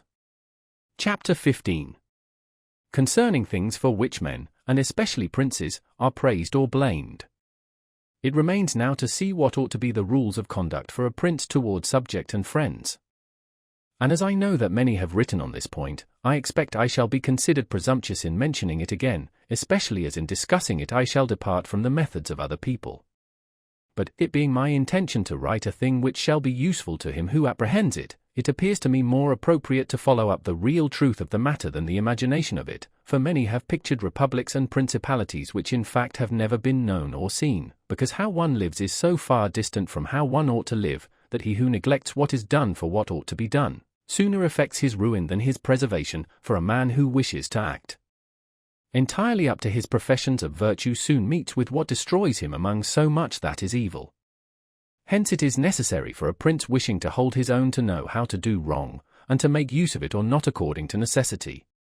Therefore, putting on one side imaginary things concerning a prince, and discussing those which are real, I say that all men when they are spoken of, and chiefly princes for being more highly placed, are remarkable for some of those qualities which bring them either blame or praise, and thus it is that one is reputed liberal, another miserly, using a Tuscan term, because an avaricious person in our language is still he who desires to possess by robbery, whilst we call one miserly who deprives himself too much of the use of his own. One is reputed generous, one rapacious, one cruel, one compassionate, one faithless, another faithful, one effeminate and cowardly, another bold and brave, one affable, another haughty, one lascivious, another chaste, one sincere, another cunning, one hard, another easy, one grave, another frivolous, one religious, another unbelieving, and the like. And I know that every one will confess that it would be most praiseworthy in a prince to exhibit all the above qualities that are considered good, but because they can neither be entirely possessed nor observed, for human conditions do not permit it, it is necessary for him to be sufficiently prudent that he may know how to avoid the reproach of those vices which would lose him his state, and also to keep himself, if it be possible, from those which would not lose him it, but this not being possible, he may with less hesitation abandon himself to them. And again, he need not make himself uneasy at incurring a reproach for those vices without which the state can only be saved with difficulty, for if everything is considered carefully, it will be found that something which looks like virtue, if followed, would be his ruin, whilst something else, which looks like vice, yet followed brings him security and prosperity. Chapter 16. Concerning liberality and meanness. Commencing then with the first of the above-named characteristics, I say that it would be well to be reputed liberal. Nevertheless, liberality exercised in a way that does not bring you the reputation for it, injures you, for if one exercises it honestly and as it should be exercised, it may not become known, and you will not avoid the reproach of its opposite. Therefore, any one wishing to maintain among men the name of liberal is obliged to avoid no attribute of magnificence, so that a prince thus inclined will consume in such acts all his property, and will be compelled in the end, if he wish to maintain the name of liberal, to unduly weigh down his people, and tax them, and do everything he can to get money. This will soon make him odious to his subjects, and becoming poor he will be little valued by anyone. Thus, with his liberality, having offended many and rewarded few, he is affected by the very first trouble and imperiled by whatever may be the first danger. Recognizing this himself, and wishing to draw back from it, he runs at once into the reproach of being miserly. Therefore, a prince, not being able to exercise this virtue of liberality in such a way that it is recognized, except to his cost, if he is wise he ought not to fear the reputation of being mean, for in time he will come to be more considered than if liberal, seeing that with his economy his revenues are enough, that he can defend himself against all attacks, and is able to engage in enterprises without burdening his people. Thus it comes to pass that he exercises liberality towards all from whom he does not take, who are numberless, and meanness towards those to whom he does not give, who are few. We have not seen great things done in our time except by those who have been considered mean, the rest have failed. Pope Julius II was assisted in reaching the papacy by a reputation for liberality, yet he did not strive afterwards to keep it up, when he made war on the King of France, and he made many wars without imposing any extraordinary tax on his subjects, for he supplied his additional expenses out of his long thriftiness. The present King of Spain would not have undertaken or conquered in so many enterprises if he had been reputed liberal. A prince, therefore, provided that he has not to rob his subjects, that he can defend himself, that he does not become poor and abject, that he is not forced to become rapacious, ought to hold of little account a reputation for being mean, for it is one of those vices which will enable him to govern.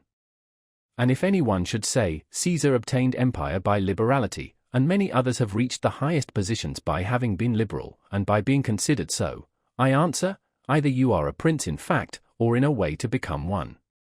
In the first case this liberality is dangerous, in the second it is very necessary to be considered liberal, and Caesar was one of those who wished to become preeminent in Rome, but if he had survived after becoming so, and had not moderated his expenses, he would have destroyed his government.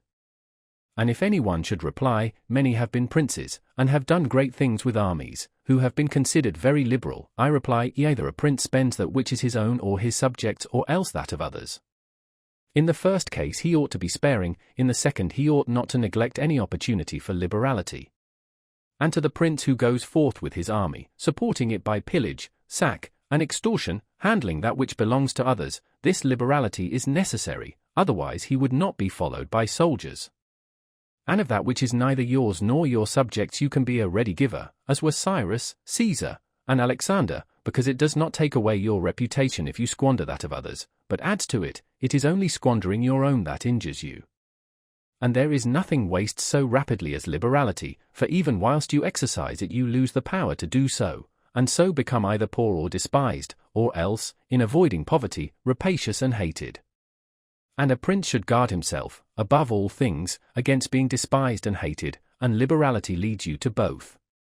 Therefore it is wiser to have a reputation for meanness which brings reproach without hatred, than to be compelled through seeking a reputation for liberality to incur a name for rapacity which begets reproach with hatred. Chapter 17.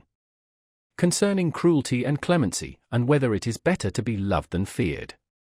Coming now to the other qualities mentioned above, I say that every prince ought to desire to be considered clement and not cruel. Nevertheless he ought to take care not to misuse this clemency. Cesare Borgia was considered cruel, notwithstanding, his cruelty reconciled the Romagna, unified it, and restored it to peace and loyalty. And if this be rightly considered, he will be seen to have been much more merciful than the Florentine people, who, to avoid a reputation for cruelty, permitted Pistoia to be destroyed. Therefore a prince, so long as he keeps his subjects united and loyal, ought not to mind the reproach of cruelty, because with a few examples he will be more merciful than those who, through too much mercy, allow disorders to arise, from which follow murders or robberies, for these are wont to injure the whole people, whilst those executions which originate with a prince offend the individual only. And of all princes, it is impossible for the new prince to avoid the imputation of cruelty, owing to new states being full of dangers. Hence Virgil, through the mouth of Dido, excuses the inhumanity of her reign owing to its being new, saying, Residential dura et regni navitas me talia cogunt. Maliri, et late fines custode tueri.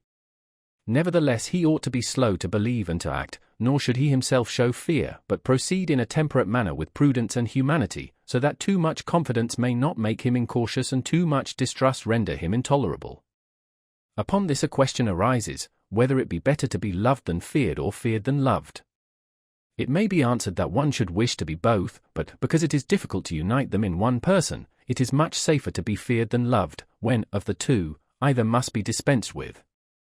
Because this is to be asserted in general of men, that they are ungrateful, fickle, false, cowardly, covetous, and as long as you succeed they are yours entirely, they will offer you their blood, property, life, and children, as is said above, when the need is far distant, but when it approaches they turn against you. And that prince who, relying entirely on their promises, has neglected other precautions, is ruined, because friendships that are obtained by payments, and not by greatness or nobility of mind, may indeed be earned, but they are not secured, and in time of need cannot be relied upon, and men have less scruple in offending one who is beloved than one who is feared, for love is preserved by the link of obligation which, owing to the baseness of men, is broken at every opportunity for their advantage, but fear preserves you by a dread of punishment which never fails. Nevertheless, a prince ought to inspire fear in such a way that, if he does not win love, he avoids hatred, because he can endure very well being feared whilst he is not hated, which will always be as long as he abstains from the property of his citizens and subjects and from their women. But when it is necessary for him to proceed against the life of someone, he must do it on proper justification and for manifest cause, but above all things he must keep his hands off the property of others, because men more quickly forget the death of their father than the loss of their patrimony. Besides, pretexts for taking away the property are never wanting, for he who has once begun to live by robbery will always find pretexts for seizing what belongs to others, but reasons for taking life, on the contrary, are more difficult to find and soon elapse. But when a prince is with his army, and has under control a multitude of soldiers, then it is quite necessary for him to disregard the reputation of cruelty, for without it he would never hold his army united or disposed to its duties. Among the wonderful deeds of Hannibal this one is enumerated, that having led an enormous army, composed of many various races of men, to fight in foreign lands, no dissensions arose either among them or against the prince, whether in his bad or in his good fortune. This arose from nothing else than his inhuman cruelty, which, with his boundless valor, made him revered and terrible in the sight of his soldiers, but without that cruelty, his other virtues were not sufficient to produce this effect. And short-sighted writers admire his deeds from one point of view and from another condemn the principal cause of them.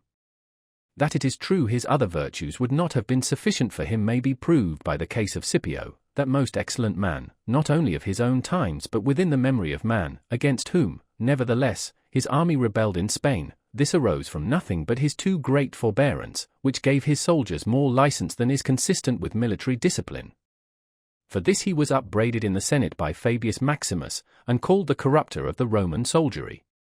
The Locrians were laid waste by a legate of Scipio, yet they were not avenged by him, nor was the insolence of the legate punished, owing entirely to his easy nature. Insomuch that someone in the Senate, wishing to excuse him, said there were many men who knew much better how not to err than to correct the errors of others. This disposition, if he had been continued in the command, would have destroyed in time the fame and glory of Scipio, but, he being under the control of the Senate, this injurious characteristic not only concealed itself, but contributed to his glory. Returning to the question of being feared or loved, I come to the conclusion that, men loving according to their own will and fearing according to that of the prince, a wise prince should establish himself on that which is in his own control and not in that of others. He must endeavor only to avoid hatred, as is noted. Chapter 18. Concerning the way in which princes should keep faith. Everyone admits how praiseworthy it is in a prince to keep faith, and to live with integrity and not with craft. Nevertheless, our experience has been that those princes who have done great things have held good faith of little account, and have known how to circumvent the intellect of men by craft, and in the end have overcome those who have relied on their word. You must know there are two ways of contesting, the one by the law, the other by force. The first method is proper to men, the second to beasts, but because the first is frequently not sufficient, it is necessary to have recourse to the second. Therefore it is necessary for a prince to understand how to avail himself of the beast and the man. This has been figuratively taught to princes by ancient writers, who describe how Achilles and many other princes of old were given to the centaur Chiron to nurse, who brought them up in his discipline, which means solely that, as they had for a teacher one who was half beast and half man, so it is necessary for a prince to know how to make use of both natures, and that one without the other is not durable. A prince, therefore, being compelled knowingly to adopt the beast, ought to choose the fox and the lion, because the lion cannot defend himself against snares and the fox cannot defend himself against wolves. Therefore, it is necessary to be a fox to discover the snares and a lion to terrify the wolves. Those who rely simply on the lion do not understand what they are about. Therefore a wise lord cannot, nor ought he to, keep faith when such observance may be turned against him, and when the reasons that caused him to pledge it exist no longer. If men were entirely good, this precept would not hold, but because they are bad, and will not keep faith with you, you too are not bound to observe it with them. Nor will there ever be wanting to a prince legitimate reasons to excuse this non-observance. Of this endless modern examples could be given, showing how many treaties and engagements have been made void and of no effect through the faithlessness of princes, and he who has known best how to employ the fox has succeeded best. But it is necessary to know well how to disguise this characteristic, and to be a great pretender and dissembler, and men are so simple, and so subject to present necessities, that he who seeks to deceive will always find someone who will allow himself to be deceived. One recent example I cannot pass over in silence. Alexander VI did nothing else but deceive men, nor ever thought of doing otherwise, and he always found victims, for there never was a man who had greater power in asserting, or who with greater oaths would affirm a thing, yet would observe it less. Nevertheless his deceits always succeeded according to his wishes, because he well understood this side of mankind. Alexander never did what he said. Caesar never said what he did. Italian proverb. Therefore it is unnecessary for a prince to have all the good qualities I have enumerated, but it is very necessary to appear to have them. And I shall dare to say this also, that to have them and always to observe them is injurious, and that to appear to have them is useful, to appear merciful, faithful, humane, religious, upright, and to be so, but with a mind so framed that should you require not to be so, you may be able and know how to change to the opposite. And you have to understand this, that a prince, especially a new one, cannot observe all those things for which men are esteemed, being often forced, in order to maintain the state, to act contrary to fidelity, friendship, humanity, and religion. Therefore it is necessary for him to have a mind ready to turn itself accordingly as the winds and variations of fortune force it, yet, as I have said above, not to diverge from the good if he can avoid doing so, but, if compelled, then to know how to set about it. For this reason a prince ought to take care that he never lets anything slip from his lips that is not replete with the above-named 5 qualities, that he may appear to him who sees and hears him altogether merciful, faithful, humane, upright, and religious. There is nothing more necessary to appear to have than this last quality, inasmuch as men judge generally more by the eye than by the hand, because it belongs to everybody to see you, to few to come in touch with you.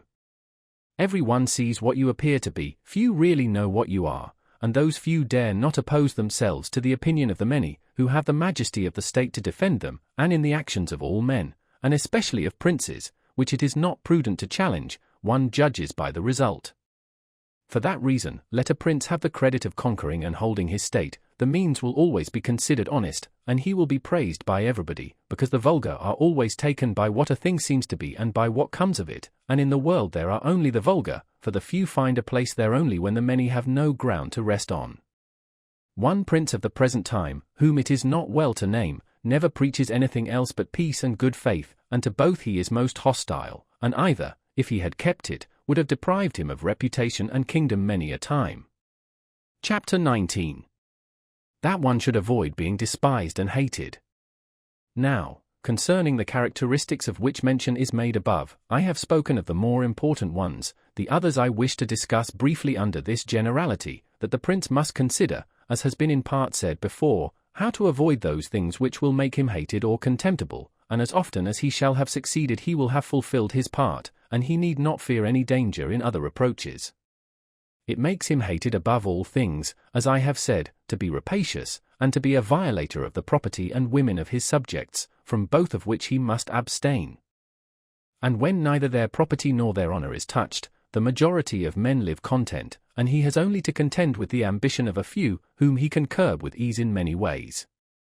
It makes him contemptible to be considered fickle, frivolous, effeminate, mean-spirited, irresolute, from all of which a prince should guard himself as from a rock, and he should endeavor to show in his actions greatness, courage, gravity, and fortitude, and in his private dealings with his subjects let him show that his judgments are irrevocable, and maintain himself in such reputation that no one can hope either to deceive him or to get round him. That prince is highly esteemed who conveys this impression of himself, and he who is highly esteemed is not easily conspired against, for, provided it is well known that he is an excellent man and revered by his people, he can only be attacked with difficulty. For this reason a prince ought to have two fears, one from within, on account of his subjects, the other from without, on account of external powers. From the latter he is defended by being well armed and having good allies, and if he is well armed he will have good friends, and affairs will always remain quiet within when they are quiet without, unless they should have been already disturbed by conspiracy, and even should affairs outside be disturbed, if he has carried out his preparations and has lived as I have said, as long as he does not despair, he will resist every attack, as I said Nobis the Spartan did.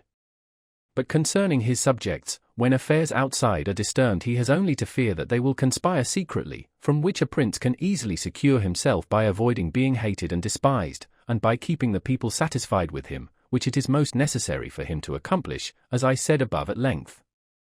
And one of the most efficacious remedies that a prince can have against conspiracies is not to be hated and despised by the people, for he who conspires against a prince always expects to please them by his removal, but when the conspirator can only look forward to offending them, he will not have the courage to take such a course, for the difficulties that confront a conspirator are infinite.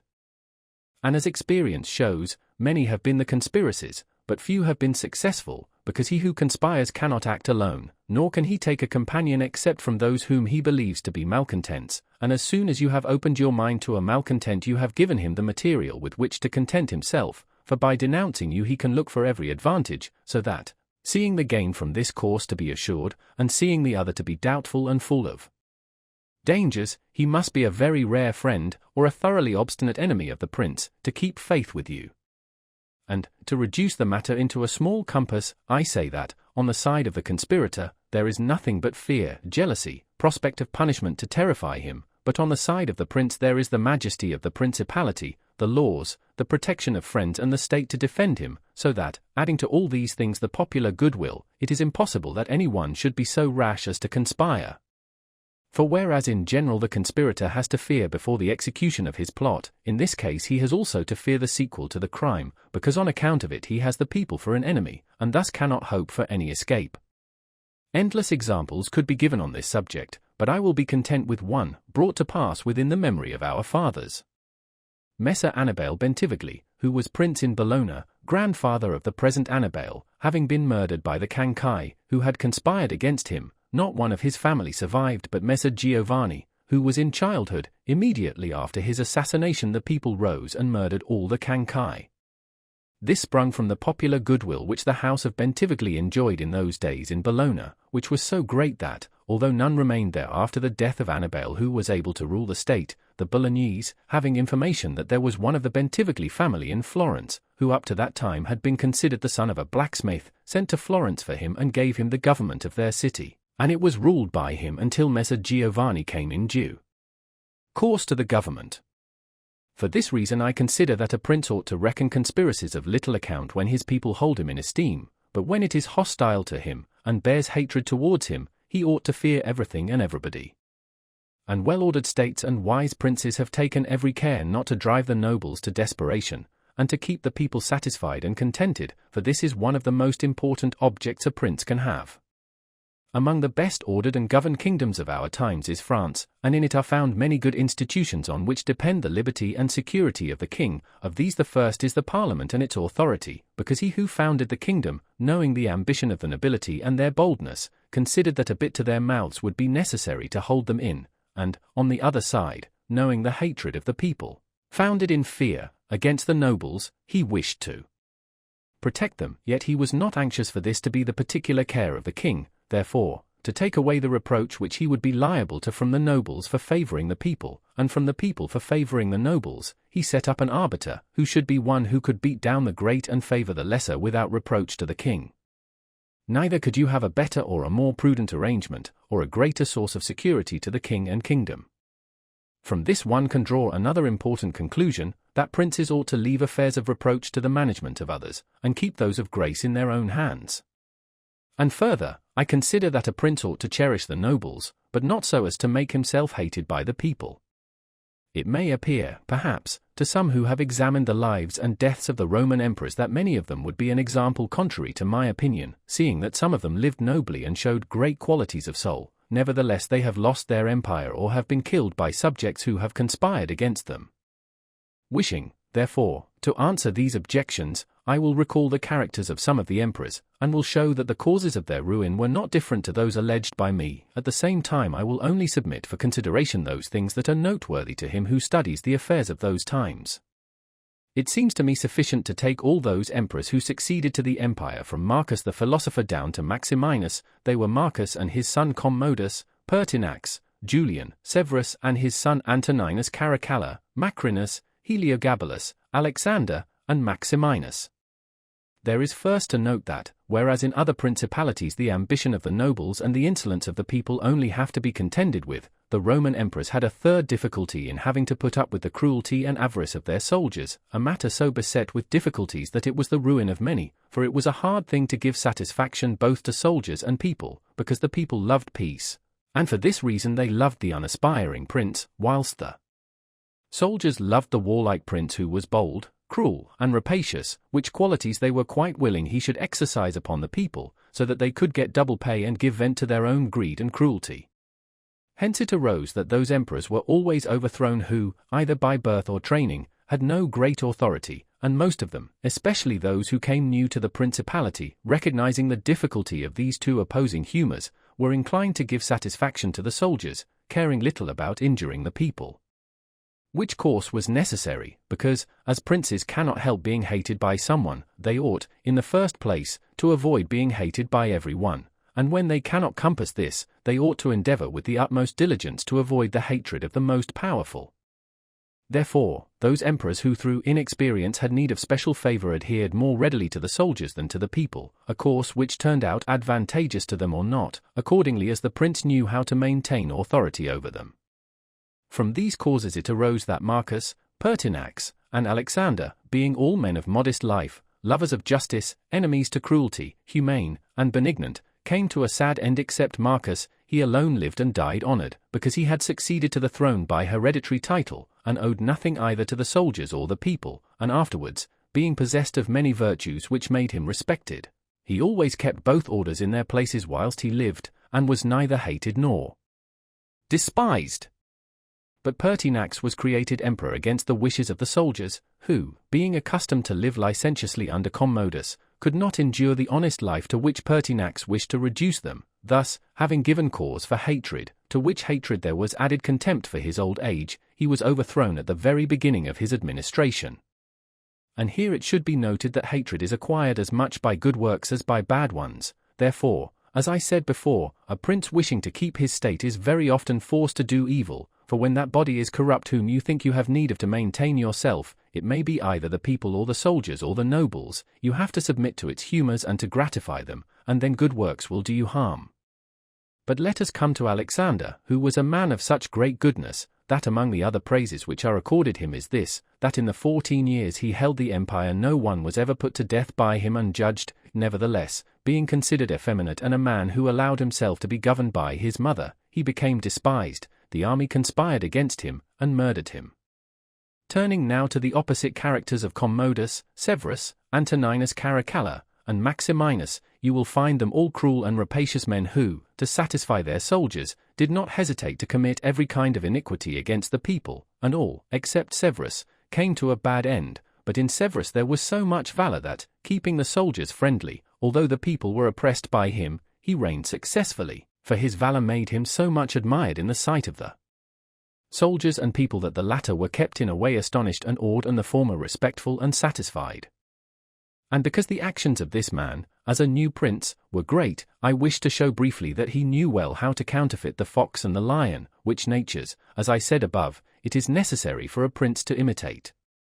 Knowing the sloth of the Emperor Julian, he persuaded the army in Sclavonia, of which he was captain, that it would be right to go to Rome and avenge the death of Pertinax, who had been killed by the Praetorian soldiers, and under this pretext, without appearing to aspire to the throne, he moved the army on Rome, and reached Italy before it was known that he had started.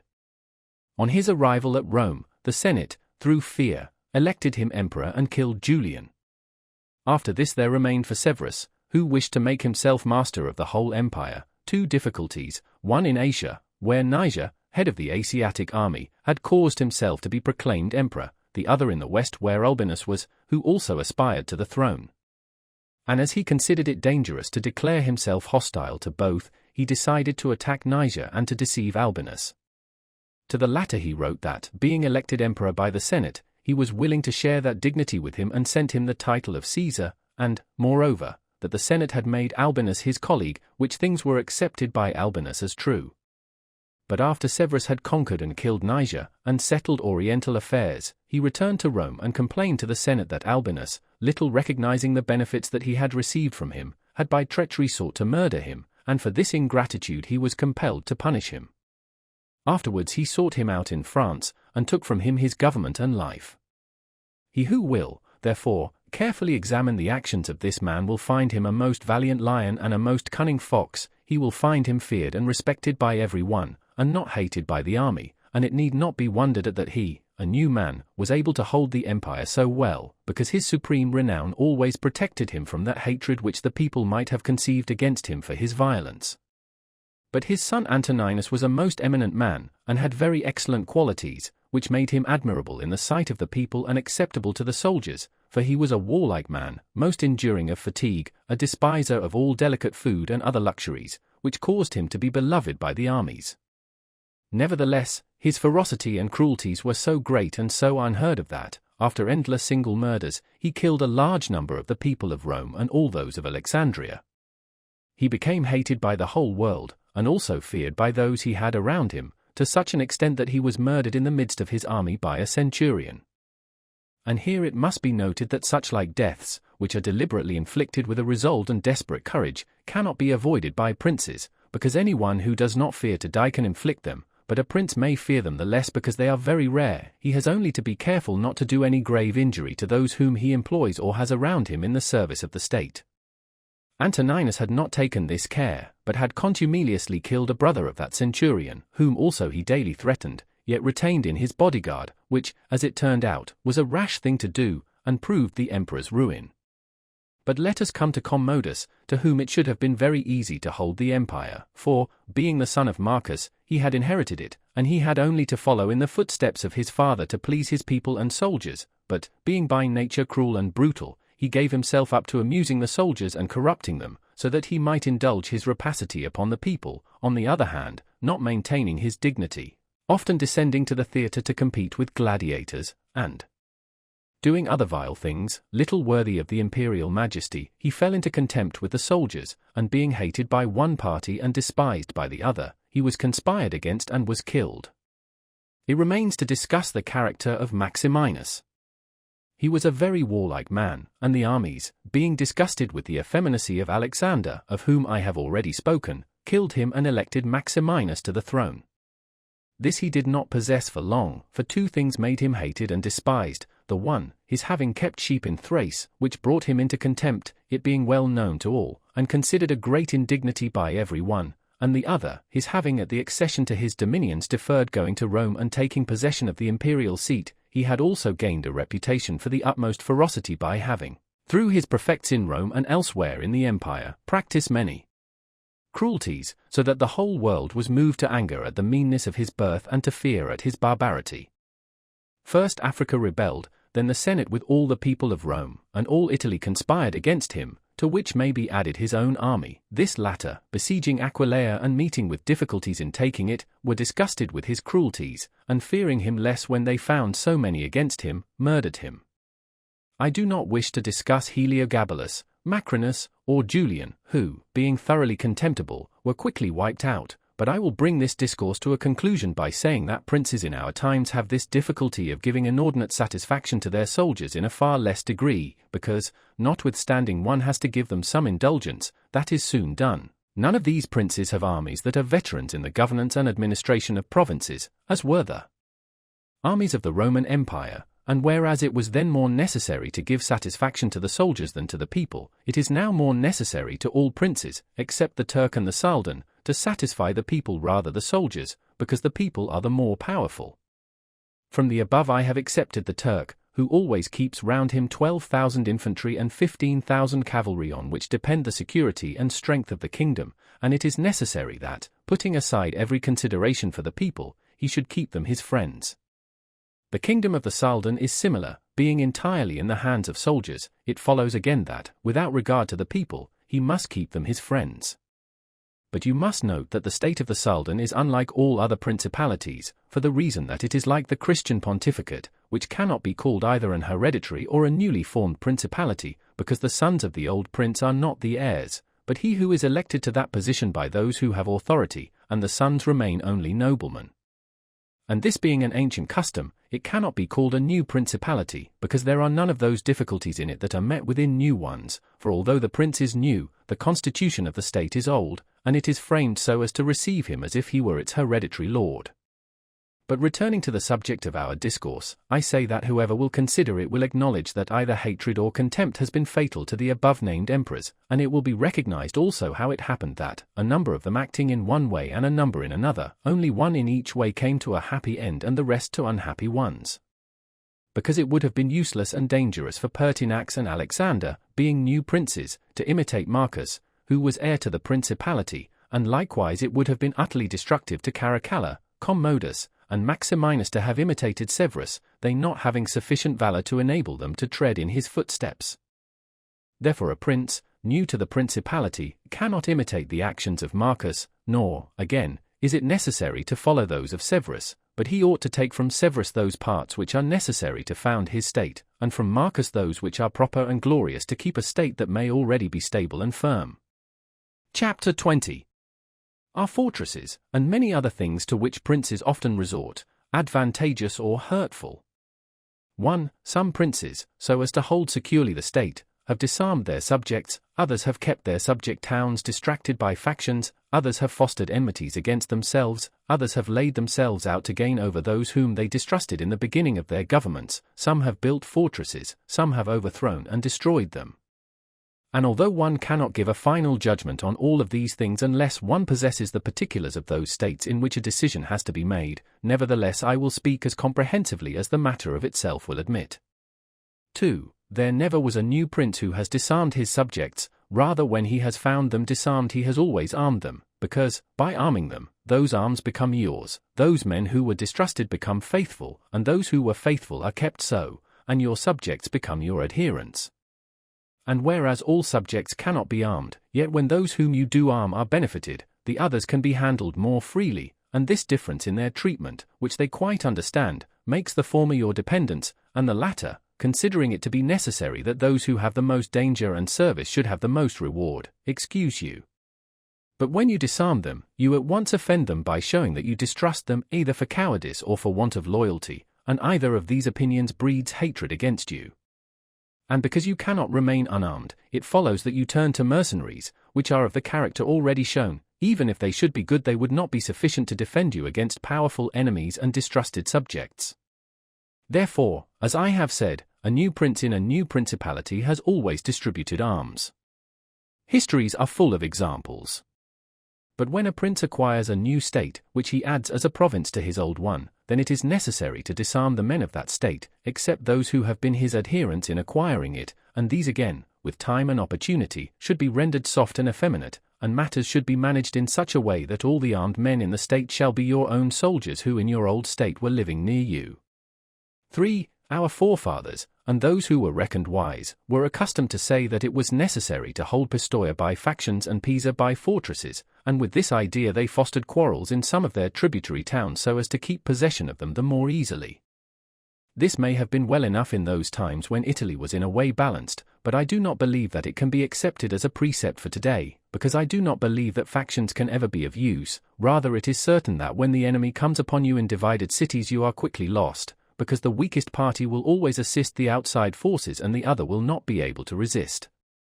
The Venetians, moved, as I believe, by the above reasons, fostered the Guelph and Ghibelline factions in their tributary cities, and although they never allowed them to come to bloodshed, yet they nurse these disputes amongst them, so that the citizens, distracted by their differences, should not unite against them.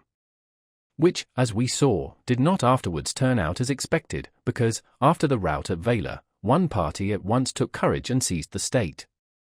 Such methods argue, therefore, weakness in the prince, because these factions will never be permitted in a vigorous principality. Such methods for enabling one the more easily to manage subjects are only useful in times of peace, but if war comes, this policy proves fallacious. For, without doubt, princes become great when they overcome the difficulties and obstacles by which they are confronted, and therefore fortune, especially when she desires to make a new prince great, who has a greater necessity to earn renown than an hereditary one, causes enemies to arise and form designs against him, in order that he may have the opportunity of overcoming them, and by them to mount higher, as by a ladder which his enemies have raised. For this reason many consider that a wise prince, when he has the opportunity, ought with craft to foster some animosity against himself, so that, having crushed it, his renown may rise higher. 5. Princes, especially new ones, have found more fidelity and assistance in those men who in the beginning of their rule were distrusted than among those who in the beginning were trusted. Pandolfo Petrucci, Prince of Siena, ruled his state more by those who had been distrusted than by others.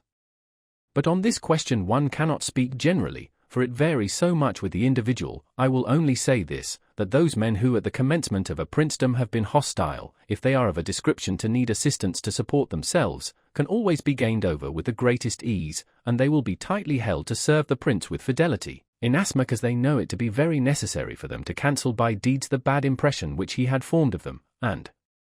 thus the prince always extracts more profit from them than from those who, serving him in too much security, may neglect his affairs.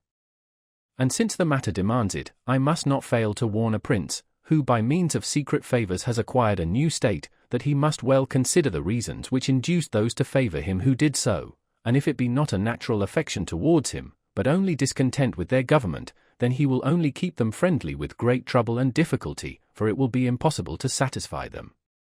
And weighing well the reasons for this in those examples which can be taken from ancient and modern affairs, we shall find that it is easier for the prince to make friends of those men who were contented under the former government, and are therefore his enemies, than of those who, being discontented with it, were favorable to him and encouraged him to seize it.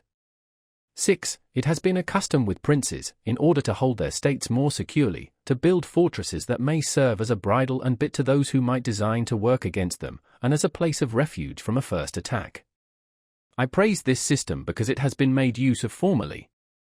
Notwithstanding that, Messer Niccolò Vitelli in our times has been seen to demolish 2 fortresses in Città di Castello so that he might keep that state, Guido Ubaldo, Duke of Urbino, on returning to his dominion, whence he had been driven by Cesare Borgia, razed to the foundations all the fortresses in that province, and considered that without them it would be more difficult to lose it. The Bentivogli returning to Bologna came to a similar decision. Fortresses, therefore, are useful or not according to circumstances. If they do you good in one way they injure you in another.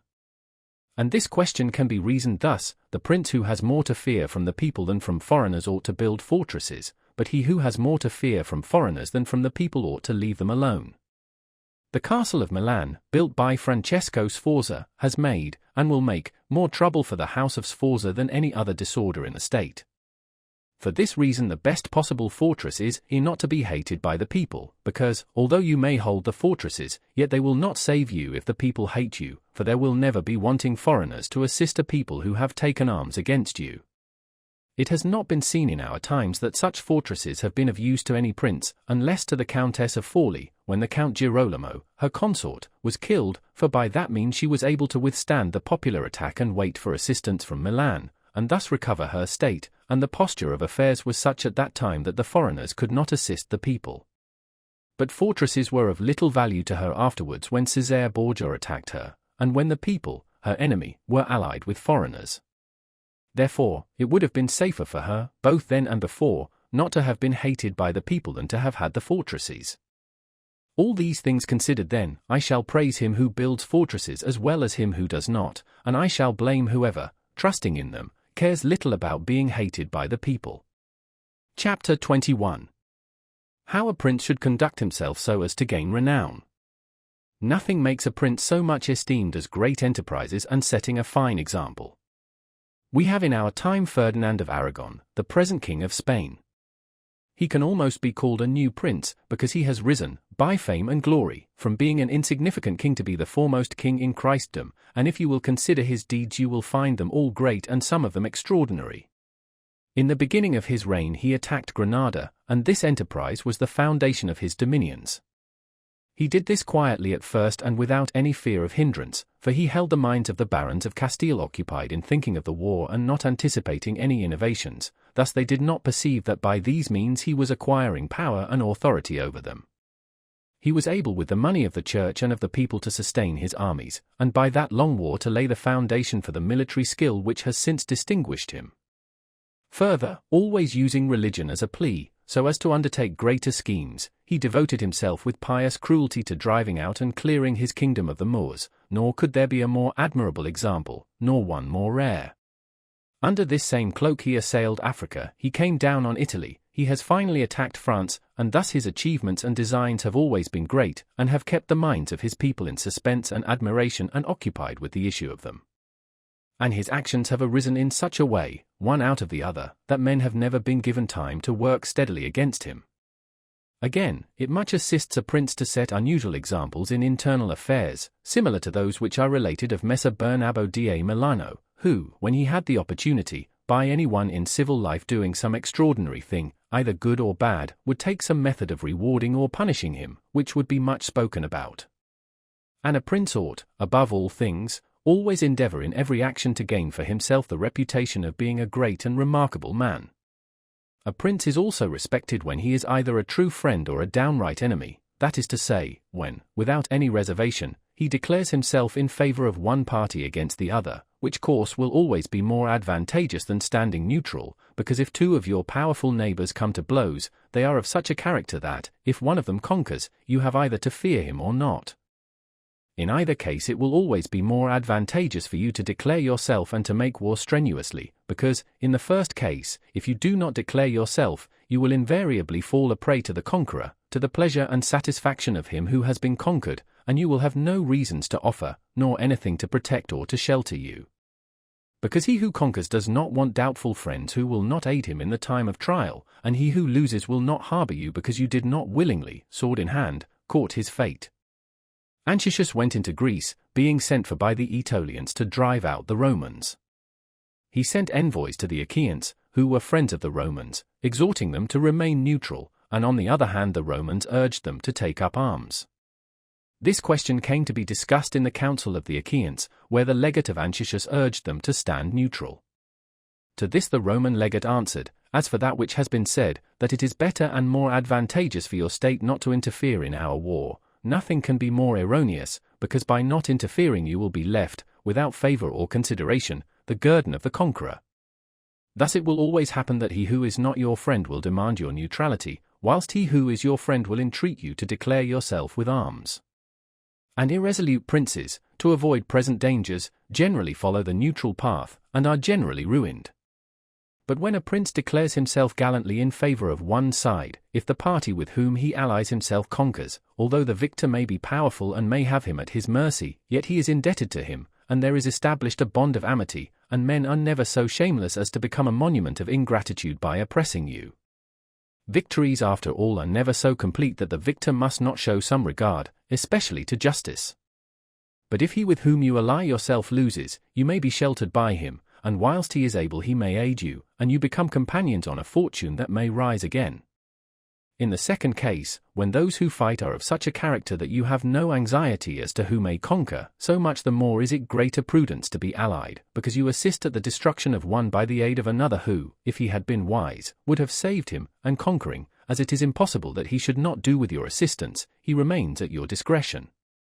And here it is to be noted that a prince ought to take care never to make an alliance with one more powerful than himself for the purposes of attacking others, unless necessity compels him, as is said above, because if he conquers you are at his discretion, and princes ought to avoid as much as possible being at the discretion of any one. The Venetians joined with France against the Duke of Milan, and this alliance, which caused their ruin, could have been avoided.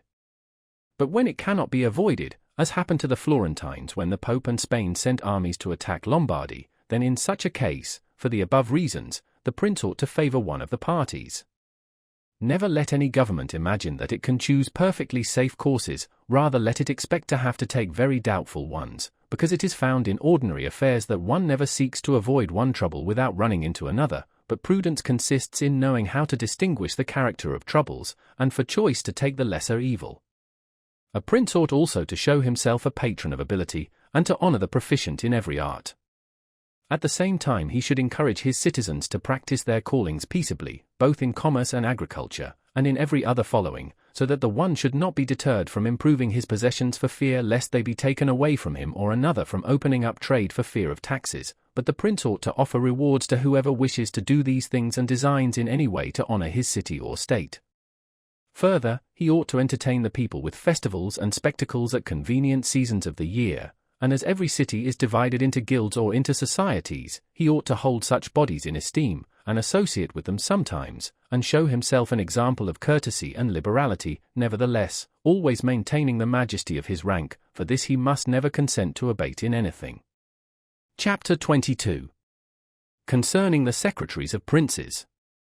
The choice of servants is of no little importance to a prince, and they are good or not according to the discrimination of the prince. And the first opinion which one forms of a prince, and of his understanding, is by observing the men he has around him, and when they are capable and faithful he may always be considered wise, because he has known how to recognize the capable and to keep them faithful. But when they are otherwise one cannot form a good opinion of him, for the prime error which he made was in choosing them. There were none who knew Messer Antonio da Venafro as the servant of Pandolfo Petrucci, Prince of Siena, who would not consider Pandolfo to be a very clever man in having Venafro for his servant. Because there are three classes of intellects, one which comprehends by itself, another which appreciates what others comprehended, and a third which neither comprehends by itself nor by the showing of others. The first is the most excellent, the second is good, the third is useless. Therefore, it follows necessarily that, if Pandolfo was not in the first rank, he was in the second, for whenever one has judgment to know good and bad when it is said and done, although he himself may not have the initiative, yet he can recognize the good and the bad in his servant, and the one he can praise and the other correct, thus the servant cannot hope to deceive him, and is kept honest. But to enable a prince to form an opinion of his servant there is one test which never fails, when you see the servant thinking more of his own interests than of yours, and seeking inwardly his own profit in everything, such a man will never make a good servant, nor will you ever be able to trust him, because he who has the state of another in his hands ought never to think of himself, but always of his prince, and never pay any attention to matters in which the prince is not concerned. On the other hand, to keep his servant honest the prince ought to study him, honoring him, enriching him, doing him kindnesses, sharing with him the honors and cares, and at the same time let him see that he cannot stand alone, so that many honors may not make him desire more, many riches make him wish for more, and that many cares may make him dread chances. When, therefore, servants, and princes towards servants, are thus disposed, they can trust each other, but when it is otherwise, the end will always be disastrous for either one or the other. Chapter 23. How flatterers should be avoided. I do not wish to leave out an important branch of this subject, for it is a danger from which princes are with difficulty preserved, unless they are very careful and discriminating. It is that of flatterers, of whom courts are full, because men are so self-complacent in their own affairs, and in a way so deceived in them, that they are preserved with difficulty from this pest, and if they wish to defend themselves they run the danger of falling into contempt. Because there is no other way of guarding oneself from flatterers except letting men understand that to tell you the truth does not offend you, but when every one may tell you the truth, respect for you abates. Therefore a wise prince ought to hold a third course by choosing the wise men in his state, and giving to them only the liberty of speaking the truth to him, and then only of those things of which he inquires, and of none others, but he ought to question them upon everything, and listen to their opinions, and afterwards form his own conclusions. With these counselors, separately and collectively, he ought to carry himself in such a way that each of them should know that, the more freely he shall speak, the more he shall be preferred. Outside of these, he should listen to no one, pursue the thing resolved on, and be steadfast in his resolutions. He who does otherwise is either overthrown by flatterers, or is so often changed by varying opinions that he falls into contempt. I wish on this subject to adduce a modern example. Fra Luca, the man of affairs to Maximilian, the present emperor, speaking of his majesty, said, he consulted with no one, yet never got his own way in anything. This arose because of his following a practice the opposite to the above, for the emperor is a secretive man, he does not communicate his designs to anyone, nor does he receive opinions on them.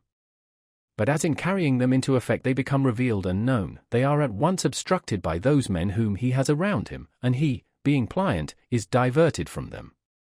Hence it follows that those things he does one day he undoes the next, and no one ever understands what he wishes or intends to do, and no one can rely on his resolutions. A prince, therefore, ought always to take counsel, but only when he wishes and not when others wish. He ought rather to discourage every one from offering advice unless he asks it, but, however, he ought to be a constant inquirer, and afterwards a patient listener concerning the things of which he inquired. Also, on learning that any one, on any consideration, has not told him the truth, he should let his anger be felt. And if there are some who think that a prince who conveys an impression of his wisdom is not so through his own ability, but through the good advisers that he has around him, beyond doubt they are deceived, because this is an axiom which never fails, that a prince who is not wise himself will never take good advice, unless by chance he has yielded his affairs entirely to one person who happens to be a very prudent man. In this case indeed he may be well governed, but it would not be for long, because such a governor would in a short time take away his state from him. But if a prince who is not inexperienced should take counsel from more than one, he will never get united counsels, nor will he know how to unite them. Each of the counsellors will think of his own interests, and the prince will not know how to control them or to see through them. And they are not to be found otherwise, because men will always prove untrue to you unless they are kept honest by constraint. Therefore it must be inferred that good counsels, whencesoever they come, are born of the wisdom of the prince, and not the wisdom of the prince from good counsels. Chapter 24. Why the princes of Italy have lost their states. The previous suggestions, carefully observed, will enable a new prince to appear well established, and render him at once more secure and fixed in the state than if he had been long seated there. For the actions of a new prince are more narrowly observed than those of an hereditary one, and when they are seen to be able they gain more men and bind far tighter than ancient blood, because men are attracted more by the present than by the past, and when they find the present good they enjoy it and seek no further. They will also make the utmost defense of a prince if he fails them not in other things. Thus it will be a double glory for him to have established a new principality, and adorned and strengthened it with good laws, good arms, good allies, and with a good example. So will it be a double disgrace to him who, born a prince, shall lose his state by want of wisdom. And if those Saniers are considered who have lost their states in Italy in our times, such as the King of Naples, the Duke of Milan, and others, there will be found in them, firstly, one common defect in regard to arms from the causes which have been discussed at length. In the next place, some one of them will be seen, either to have had the people hostile, or if he has had the people friendly, he has not known how to secure the nobles. In the absence of these defects, states that have power enough to keep an army in the field cannot be lost. Philip of Macedon, not the father of Alexander the Great, but he who was conquered by Titus Quintius, had not much territory compared to the greatness of the Romans and of Greece who attacked him, yet being a warlike man who knew how to attract the people and secure the nobles, he sustained the war against his enemies for many years, and if in the end he lost the dominion of some cities, nevertheless he retained the kingdom. Therefore, do not let our princes accuse fortune for the loss of their principalities after so many years' possession, but rather their own sloth, because in quiet times they never thought there could be a change. It is a common defect in man not to make any provision in the calm against the tempest, and when afterwards the bad times came they thought of flight and not of defending themselves, and they hoped that the people, disgusted with the insolence of the conquerors, would recall them. This course, when others fail, may be good, but it is very bad to have neglected all other expedients for that, since you would never wish to fall because you trusted to be able to find someone later on to restore you. This again either does not happen, or, if it does, it will not be for your security, because that deliverance is of no avail which does not depend upon yourself. Those only are reliable, certain, and durable that depend on yourself and your valor. Chapter 25. What fortune can effect in human affairs and how to withstand her. It is not unknown to me how many men have had, and still have, the opinion that the affairs of the world are in such wise governed by fortune and by God that men with their wisdom cannot direct them and that no one can even help them, and because of this they would have us believe that it is not necessary to labor much in affairs, but to let chance govern them. This opinion has been more credited in our times because of the great changes in affairs which have been seen, and may still be seen, every day, beyond all human conjecture.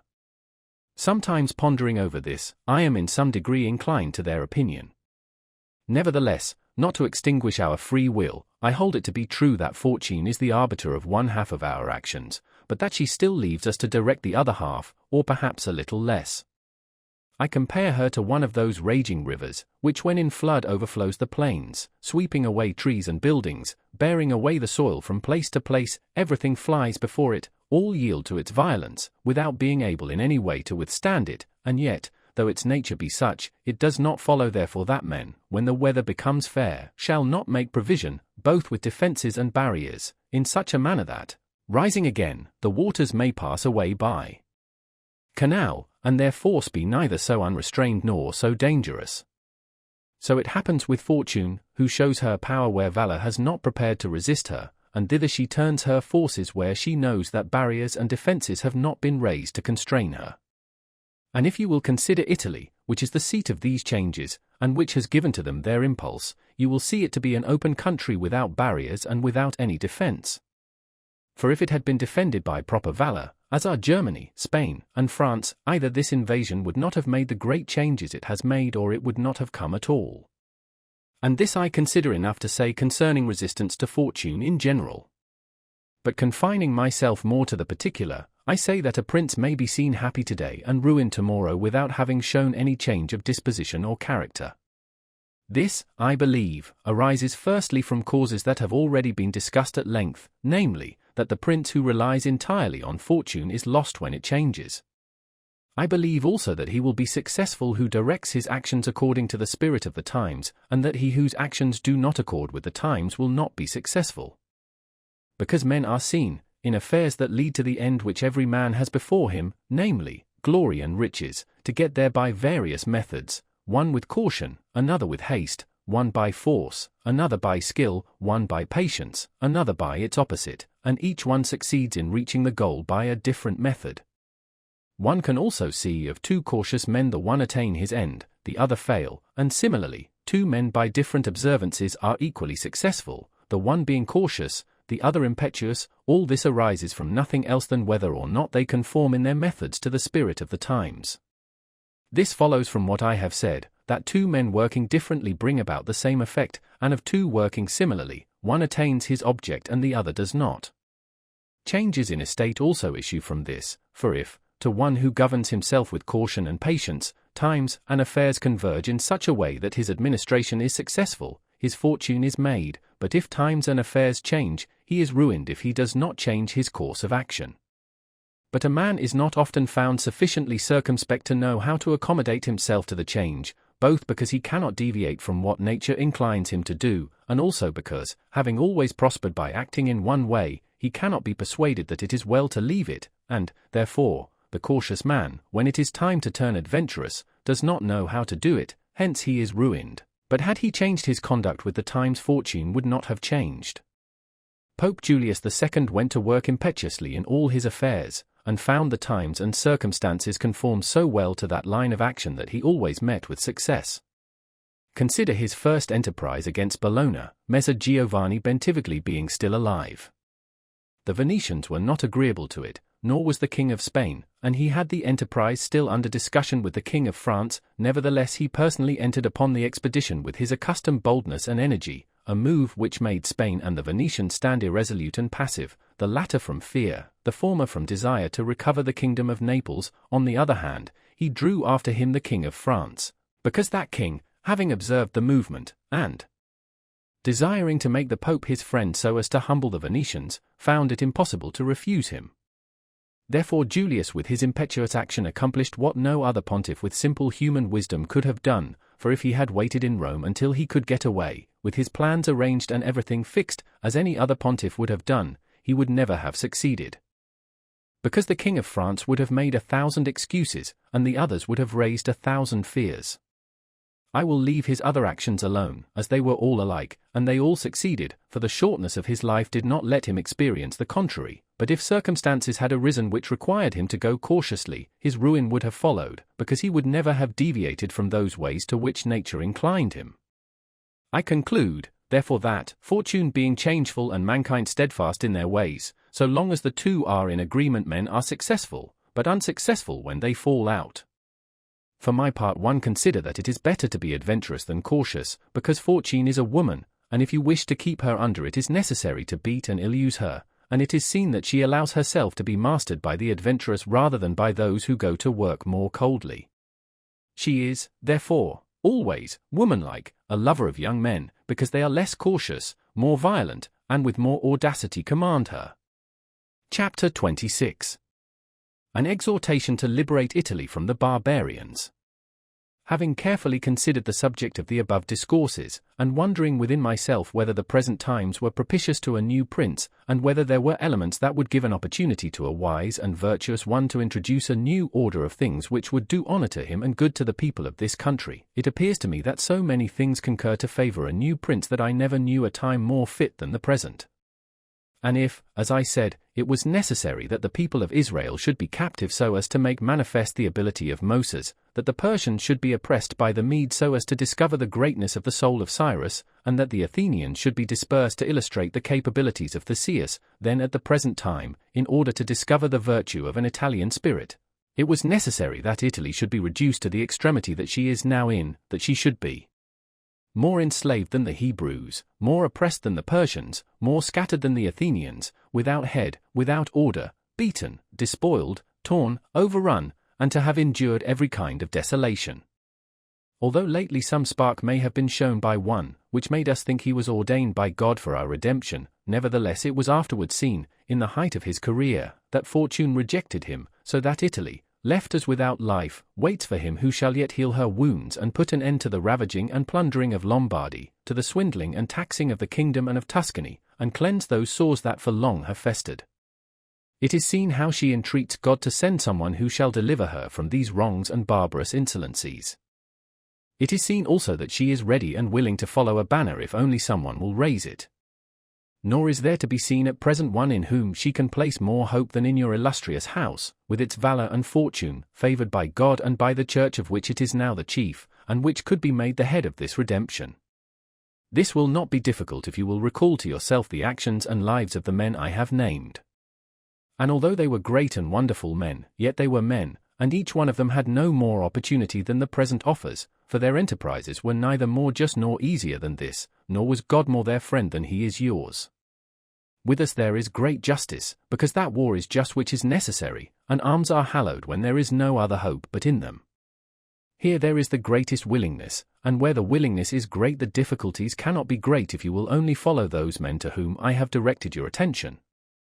Further than this, how extraordinarily the ways of God have been manifested beyond example. The sea is divided, a cloud has led the way, the rock has poured forth water, it has rained manna, everything has contributed to your greatness, you ought to do the rest. God is not willing to do everything, and thus take away our free will and that share of glory which belongs to us. And it is not to be wondered at if none of the above-named Italians have been able to accomplish all that is expected from your illustrious house, and if in so many revolutions in Italy, and in so many campaigns, it has always appeared as if military virtue were exhausted, this has happened because the old order of things was not good, and none of us have known how to find a new one. And nothing honors a man more than to establish new laws and new ordinances when he himself was newly risen. Such things when they are well founded and dignified will make him revered and admired, and in Italy there are not wanting opportunities to bring such into use in every form. Here there is great valor in the limbs whilst it fails in the head. Look attentively at the duels and the hand-to-hand combats, how superior the Italians are in strength, dexterity, and subtlety. But when it comes to armies they do not bear comparison, and this springs entirely from the insufficiency of the leaders, since those who are capable are not obedient, and each one seems to himself to know, there having never been any one so distinguished above the rest, either by valor or fortune, that others would yield to him. Hence it is that for so long a time, and during so much fighting in the past 20 years, whenever there has been an army wholly Italian, it has always given a poor account of itself. The first witness to this is Illinois Taro, afterwards Alessandria, Capua, Genoa, Vela, Bologna, Mestre. If, therefore, your illustrious house wishes to follow these remarkable men who have redeemed their country, it is necessary before all things, as a true foundation for every enterprise, to be provided with your own forces, because there can be no more faithful, truer, or better soldiers. And although singly they are good, altogether they will be much better when they find themselves commanded by their prince, honored by him, and maintained at his expense. Therefore it is necessary to be prepared with such arms, so that you can be defended against foreigners by Italian valor. And although Swiss and Spanish infantry may be considered very formidable, nevertheless there is a defect in both, by reason of which a third order would not only be able to oppose them, but might be relied upon to overthrow them. For the Spaniards cannot resist cavalry, and the Switzers are afraid of infantry whenever they encounter them in close combat. Owing to this, as has been and may again be seen, the Spaniards are unable to resist French cavalry, and the Switzers are overthrown by Spanish infantry. And although a complete proof of this latter cannot be shown, nevertheless there was some evidence of it at the Battle of Ravenna, when the Spanish infantry were confronted by German battalions, who follow the same tactics as the Swiss, when the Spaniards, by agility of body and with the aid of their shields, got in under the pikes of the Germans and stood out of danger, able to attack, while the Germans stood helpless, and, if the cavalry had not dashed up, all would have been over with them. It is possible, therefore, knowing the defects of both these infantries, to invent a new one, which will resist cavalry and not be afraid of infantry. This need not create a new order of arms, but a variation upon the old. And these are the kind of improvements which confer reputation and power upon a new prince. This opportunity, therefore, ought not to be allowed to pass for letting Italy at last see her liberator appear. Nor can one express the love with which he would be received in all those provinces which have suffered so much from these foreign scourings, with what thirst for revenge, with what stubborn faith, with what devotion, with what tears. What door would be closed to him? Who would refuse obedience to him? What envy would hinder him? What Italian would refuse him homage? To all of us this barbarous dominion stinks. Let, therefore, your illustrious house take up this charge with that courage and hope with which all just enterprises are undertaken, so that under its standard our native country may be ennobled, and under its auspices may be verified that saying of Petrarch. Virtu contro al furore.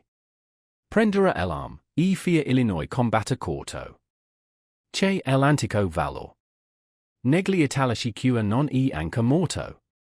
Virtue against fury shall advance the fight. And it of combat soon shall put to flight. For the old Roman valor is not dead, nor in Italians' breasts extinguished. Edward Dacre, 1640. Description of the methods adopted by the Duke Valentino when murdering Vitellozzo Vitelli, Oliverotto da Fermo, the Signor Pagolo, and the Duke di Gravino Orsini. By Niccolò Machiavelli.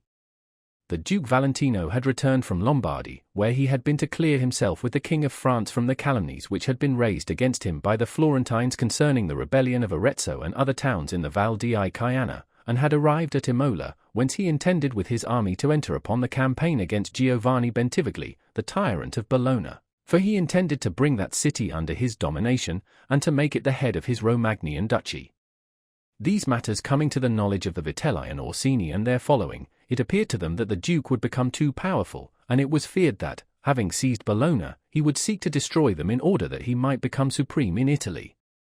Upon this a meeting was called at Magione in the district of Perugia, to which came the Cardinal, Pagolo, and the Duke di Gravina Orsini, Vitellozzo Vitelli, Oliverotto da Fermo, Gianpagolo Baglioni, the tyrant of Perugia, and Messer Antonio da Venafro, sent by Pandolfo Petrucci, the Prince of Siena.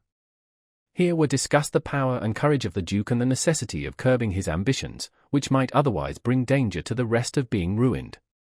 And they decided not to abandon the Bentivogli, but to strive to win over the Florentines, and they sent their men to one place and another, promising to one party assistance and to another encouragement to unite with them against the common enemy. This meeting was at once reported throughout all Italy, and those who were discontented under the Duke, among whom were the people of Urbino, took hope of effecting a revolution. Thus it arose that, men's minds being thus unsettled, it was decided by certain men of Urbino to seize the fortress of San Leo, which was held for the Duke, and which they captured by the following means. The Castellan was fortifying the rock and causing timber to be taken there, so the conspirators watched, and when certain beams which were being carried to the rock were upon the bridge, so that it was prevented from being drawn up by those inside, they took the opportunity of leaping upon the bridge and thence into the fortress. Upon this capture being effected, the whole state rebelled and recalled the old Duke, being encouraged in this, not so much by the capture of the fort, as by the Diet at Magione, from whom they expected to get assistance. Those who heard of the rebellion at Urbino thought they would not lose the opportunity, and at once assembled their men so as to take any town, should any remain in the hands of the Duke in that state, and they sent again to Florence to beg that republic to join with them in destroying the common firebrand, showing that the risk was lessened and that they ought not to wait for another opportunity. But the Florentines, from hatred, for sundry reasons, of the Vitelli and Orsini, not only would not ally themselves, but sent Niccolò Machiavelli, their secretary, to offer shelter and assistance to the Duke against his enemies. The Duke was found full of fear at Imola, because, against everybody's expectation, his soldiers had at once gone over to the enemy and he found himself disarmed and war at his door. But recovering courage from the offers of the Florentines, he decided to temporize before fighting with the few soldiers that remained to him, and to negotiate for a reconciliation, and also to get assistance. This latter he obtained in two ways, by sending to the King of France for men and by enlisting men-at-arms and others whom he turned into cavalry of a sort. To all he gave money. Notwithstanding this, his enemies drew near to him, and approached Farsombrone, where they encountered some men of the Duke and, with the aid of the Orsini and Vitelli, routed them. When this happened, the Duke resolved at once to see if he could not close the trouble with offers of reconciliation, and being a most perfect dissembler he did not fail in any practices to make the insurgents understand that he wished every man who had acquired anything to keep it, as it was enough for him to have the title of prince, whilst others might have the principality. And the Duke succeeded so well in this that they sent Signor Pagolo to him to negotiate for a reconciliation, and they brought their army to a standstill. But the Duke did not stop his preparations, and took every care to provide himself with cavalry and infantry, and that such preparations might not be apparent to the others, he sent his troops in separate parties to every part of the Romagna. In the meanwhile there came also to him 500 French lancers, and although he found himself sufficiently strong to take vengeance on his enemies in open war, he considered that it would be safer and more advantageous to outwit them, and for this reason he did not stop the work of reconciliation. And that this might be effected, the Duke concluded a peace with them in which he confirmed their former covenants, he gave them 4,000 ducats at once, he promised not to injure the Bentivogli, and he formed an alliance with Giovanni, and moreover he would not force them to come personally into his presence unless it pleased them to do so. On the other hand, they promised to restore to him the Duchy of Urbino and other places seized by them, to serve him in all his expeditions, and not to make war against or ally themselves with any one without his permission. This reconciliation being completed, Guido Uboldo, the Duke of Urbino, again fled to Venice, having first destroyed all the fortresses in his state, because, trusting in the people, he did not wish that the fortresses, which he did not think he could defend, should be held by the enemy, since by these means a check would be kept upon his friends.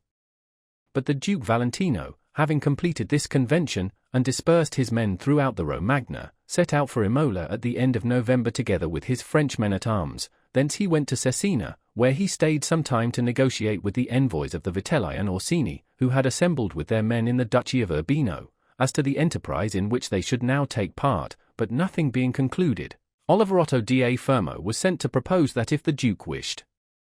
to undertake an expedition against Tuscany they were ready, if he did not wish it, then they would besiege Sinigalia. To this the Duke replied that he did not wish to enter into war with Tuscany, and thus become hostile to the Florentines, but that he was very willing to proceed against Sinigalia. It happened that not long afterwards the town surrendered, but the fortress would not yield to them because the Castellan would not give it up to any one but the Duke in person, therefore they exhorted him to come there. This appeared a good opportunity to the Duke, as, being invited by them, and not going of his own will, he would awaken no suspicions.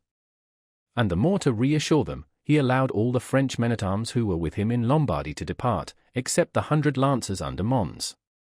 Di Candales, his brother-in-law. He left Cesena about the middle of December, and went to Fano, and with the utmost cunning and cleverness he persuaded the Vitelli and Orsini to wait for him at Sinigalia, pointing out to them that any lack of compliance would cast a doubt upon the sincerity and permanency of the reconciliation, and that he was a man who wished to make use of the arms and counsels of his friends. But Vitellozzo remained very stubborn, for the death of his brother warned him that he should not offend a prince and afterwards trust him. Nevertheless, persuaded by Pagolo Orsini, whom the Duke had corrupted with gifts and promises, he agreed to wait. Upon this the Duke, before his departure from Fano, which was to be on the 30th of December, 1502, communicated his designs to 8 of his most trusted followers, among whom were Don Michele and the Monsignor di Una, who was afterwards cardinal, and he ordered that, as soon as Vitellozzo, Pagolo Orsini, the Duke di Gravina, and Oliverotto should arrive, his followers in pairs should take them one by one, entrusting certain men to certain pairs, who should entertain them until they reached Sinigalia. Nor should they be permitted to leave until they came to the Duke's quarters, where they should be seized. The Duke afterwards ordered all his horsemen and infantry, of which there were more than 2,000 cavalry and 10,000 footmen, to assemble by daybreak at the Metoro, a river 5 miles distant from Fano, and await him there. He found himself, therefore, on the last day of December at the Metoro with his men, and having sent a cavalcade of about 200 horsemen before him, he then moved forward the infantry, whom he accompanied with the rest of the men-at-arms. Fano and Sinigalia are 2 cities of La Marca situated on the shore of the Adriatic Sea, 15 miles distant from each other, so that he who goes towards Sinigalia has the mountains on his right hand, the bases of which are touched by the sea in some places. The city of Sinigalia is distant from the foot of the mountains a little more than a bowshot and from the shore about a mile. On the side opposite to the city runs a little river which bathes that part of the walls looking towards Fano, facing the high road. Thus he who draws near to Sinigalia comes for a good space by road along the mountains, and reaches the river which passes by Sinigalia. If he turns to his left hand along the bank of it, and goes for the distance of a bowshot, he arrives at a bridge which crosses the river. He is then almost abreast of the gate that leads into Sinigalia, not by a straight line, but transversely. Before this gate there stands a collection of houses with a square to which the bank of the river forms one side. The Vitelli and Orsini, having received orders to wait for the Duke, and to honor him in person, sent away their men to several castles distant from Sinigalia about 6 miles, so that room could be made for the men of the Duke, and they left in Sinigalia only Oliverotto and his band, which consisted of 1,000 infantry and 150 horsemen, who were quartered in the suburb mentioned above. Matters having been thus arranged, the Duke Valentino left for Sinigalia, and when the leaders of the cavalry reached the bridge they did not pass over, but having opened it, one portion wheeled towards the river and the other towards the country, and a way was left in the middle through which the infantry passed, without stopping, into the town. Vitellozzo, Pagolo, and the Duke di Gravina on mules, accompanied by a few horsemen, went towards the Duke. Vitellozzo, unarmed and wearing a cape lined with green, appeared very dejected, as if conscious of his approaching death, a circumstance which, in view of the ability of the man and his former fortune, caused some amazement. And it is said that when he parted from his men before setting out for Sinigalia to meet the Duke he acted as if it were his last parting from them. He recommended his house and its fortunes to his captains, and advised his nephews that it was not the fortune of their house, but the virtues of their fathers that should be kept in mind. These 3, therefore, came before the Duke and saluted him respectfully, and were received by him with goodwill. They were at once placed between those who were commissioned to look after them. But the Duke, noticing that Oliverotto, who had remained with his band in Sinigalia, was missing, for Oliverotto was waiting in the square before his quarters near the river, keeping his men in order and drilling them, signalled with his eye to Don Michele, to whom the care of Oliverotto had been committed, that he should take measures that Oliverotto should not escape. Therefore Don Michele rode off and joined Oliverotto, telling him that it was not right to keep his men out of their quarters, because these might be taken up by the men of the Duke, and he advised him to send them at once to their quarters and to come himself to meet the Duke. And Oliverotto, having taken this advice, came before the Duke, who, when he saw him, called to him, and Oliverotto, having made his obeisance, joined the others. So the whole party entered Sinigalia, dismounted at the Duke's quarters, and went with him into a secret chamber, where the Duke made them prisoners. He then mounted on horseback, and issued orders that the men of Oliverotto and the Orsini should be stripped of their arms. Those of Oliverotto, being at hand, were quickly settled, but those of the Orsini and Vitelli, being at a distance, and having a presentiment of the destruction of their masters, had time to prepare themselves, and bearing in mind the valour and discipline of the Orsinian and Vitellian houses, they stood together against the hostile forces of the country and saved themselves. But the Duke's soldiers, not being content with having pillaged the men of Oliverotto, began to sack Sinigalia, and if the Duke had not repressed this outrage by killing some of them they would have completely sacked it. Night having come and the tumult being silenced, the Duke prepared to kill Vitellozzo and Oliverotto. He led them into a room and caused them to be strangled. Neither of them used words in keeping with their past lives. Vitellozzo prayed that he might ask of the Pope full pardon for his sins. Oliver Otto cringed and laid the blame for all injuries against the Duke on Vitellozzo. Pagolo and the Duke di Gravina Orsini were kept alive until the Duke heard from Rome that the Pope had taken the Cardinal Orsino, the Archbishop of Florence, and Messer Jacopo da Santa Croce. After which news, on the 18th of January, 1502, in the castle of Pive, they also were strangled in the same way. The Life of Castruccio Castracani of Lucca. Written by Niccolò Machiavelli. And sent to his friends Zanobi Buondelmonte and Luigi Alamanni. Castruccio Castracani 1284–1328. It appears, dearest Zanobi and Luigi, a wonderful thing to those who have considered the matter, that all men, or the larger number of them, who have performed great deeds in the world, and excelled all others in their day, have had their birth and beginning in baseness and obscurity, or have been aggrieved by fortune in some outrageous way. They have either been exposed to the mercy of wild beasts, or they have had so mean a parentage that in shame they have given themselves out to be sons of Jove or of some other deity. It would be wearisome to relate who these persons may have been because they are well known to everybody, and, as such tales would not be particularly edifying to those who read them, they are omitted.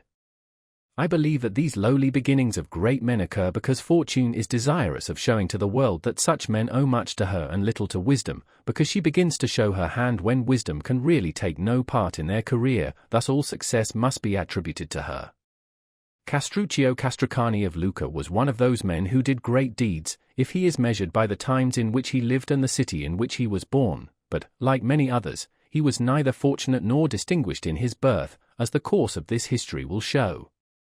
It appeared to be desirable to recall his memory, because I have discerned in him such indications of valor and fortune as should make him a great exemplar to men. I think also that I ought to call your attention to his actions, because you of all men I know delight most in noble deeds. The family of Castracani was formerly numbered among the noble families of Lucca, but in the days of which I speak it had somewhat fallen in estate, as so often happens in this world. To this family was born a son Antonio, who became a priest of the order of San Michele of Lucca, and for this reason was honored with the title of Messer Antonio.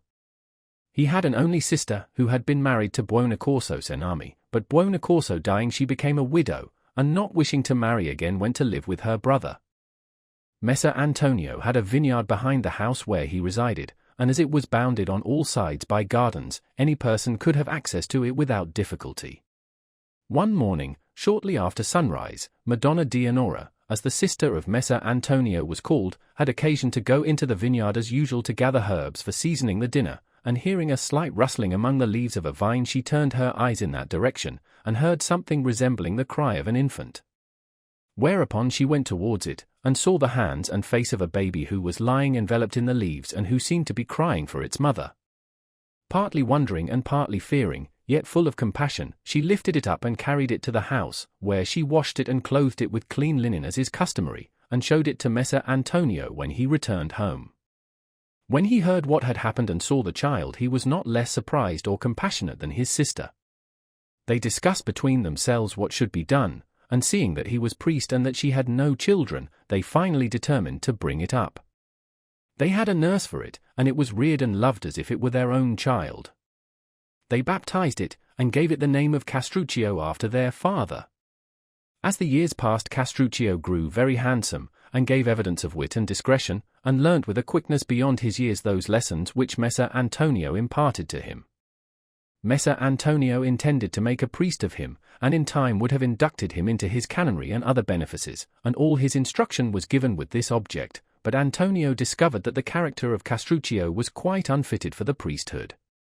As soon as Castruccio reached the age of 14 he began to take less notice of the chiding of Messer Antonio and Madonna Dianora, and no longer to fear them, he left off reading ecclesiastical books, and turned to playing with arms, delighting in nothing so much as in learning their uses, and in running, leaping, and wrestling with other boys. In all exercises he far excelled his companions in courage and bodily strength, and if at any time he did turn to books, only those pleased him which told of wars and the mighty deeds of men. Messer Antonio beheld all this with vexation and sorrow. There lived in the city of Lucca a gentleman of the Guinigi family, named Messer Francesco, whose profession was arms, and who in riches, bodily strength, and valor excelled all other men in Lucca. He had often fought under the command of the Visconti of Milan, and as a Ghibelline was the valued leader of that party in Lucca. This gentleman resided in Lucca and was accustomed to assemble with others most mornings and evenings under the balcony of the Podesta, which is at the top of the square of San Michele, the finest square in Lucca, and he had often seen Castruccio taking part with other children of the street in those games of which I have spoken. Noticing that Castruccio far excelled the other boys, and that he appeared to exercise a royal authority over them, and that they loved and obeyed him, Messer Francesco became greatly desirous of learning who he was. Being informed of the circumstances of the bringing up of Castruccio, he felt a greater desire to have him near to him. Therefore he called him one day and asked him whether he would more willingly live in the house of a gentleman, where he would learn to ride horses and use arms, or in the house of a priest, where he would learn nothing but masses and the services of the church. Messer Francesco could see that it pleased Castruccio greatly to hear horses and arms spoken of, even though he stood silent, blushing modestly, but being encouraged by Messer Francesco to speak, he answered that, if his master were agreeable, nothing would please him more than to give up his priestly studies and take up those of a soldier. This reply delighted Messer Francesco, and in a very short time he obtained the consent of Messer Antonio, who was driven to yield by his knowledge of the nature of the lad, and the fear that he would not be able to hold him much longer. Thus Castruccio passed from the house of Messer Antonio the priest to the house of Messer Francesco Guinigi the soldier, and it was astonishing to find that in a very short time he manifested all that virtue and bearing which we are accustomed to associate with a true gentleman. In the first place he became an accomplished horseman, and could manage with ease the most fiery charger, and in all jousts and tournaments, although still a youth, he was observed beyond all others, and he excelled in all exercises of strength and dexterity. But what enhanced so much the charm of these accomplishments was the delightful modesty which enabled him to avoid offense in either act or word to others, for he was deferential to the great men, modest with his equals, and courteous to his inferiors. These gifts made him beloved, not only by all the Guinigi family, but by all Lucca. When Castruccio had reached his 18th year, the Ghibellines were driven from Pavia by the Guelphs, and Messer Francesco was sent by the Visconti to assist the Ghibellines, and with him went Castruccio, in charge of his forces. Castruccio gave ample proof of his prudence and courage in this expedition, acquiring greater reputation than any other captain, and his name and fame were known, not only in Pavia, but throughout all Lombardy. Castruccio, having returned to Lucca in far higher estimation than he left it, did not omit to use all the means in his power to gain as many friends as he could, neglecting none of those arts which are necessary for that purpose. About this time Messer Francesco died, leaving a son 13 years of age named Pagolo, and having appointed Castruccio to be his son's tutor and administrator of his estate. Before he died Francesco called Castruccio to him, and prayed him to show Pagolo that goodwill which he, Francesco, had always shown to him, and to render to the son the gratitude which he had not been able to repay to the father. Upon the death of Francesco, Castruccio became the governor and tutor of Pagolo, which increased enormously his power and position, and created a certain amount of envy against him in Lucca in place of the former universal goodwill, for many men suspected him of harboring tyrannical intentions. Among these the leading man was Giorgio degli Opizi, the head of the Guelph party. This man hoped after the death of Messer Francesco to become the chief man in Lucca, but it seemed to him that Castruccio, with the great abilities which he already showed, and holding the position of governor, deprived him of his opportunity, therefore he began to sow those seeds which should rob Castruccio of his eminence. Castruccio at first treated this with scorn, but afterwards he grew alarmed, thinking that Messer Giorgio might be able to bring him into disgrace with the deputy of King Ruberto of Naples and have him driven out of Lucca. The lord of Pisa at that time was Uguccione of the Fagiuola of Arezzo, who being in the first place elected their captain afterwards became their lord. There resided in Paris some exiled Ghibellines from Lucca, with whom Castruccio held communications with the object of effecting their restoration by the help of Uguccione. Castruccio also brought into his plans friends from Lucca who would not endure the authority of the Opizi. Having fixed upon a plan to be followed, Castruccio cautiously fortified the tower of the Onesti, filling it with supplies and munitions of war, in order that it might stand a siege for a few days in case of need. When the night came which had been agreed upon with Uguccione, who had occupied the plain between the mountains and Pisa with many men, the signal was given, and without being observed Uguccione approached the gate of San Piero and set fire to the portcullis. Castruccio raised a great uproar within the city, calling the people to arms and forcing open the gate from his side. Uguccione entered with his men, poured through the town, and killed Messer Giorgio with all his family and many of his friends and supporters.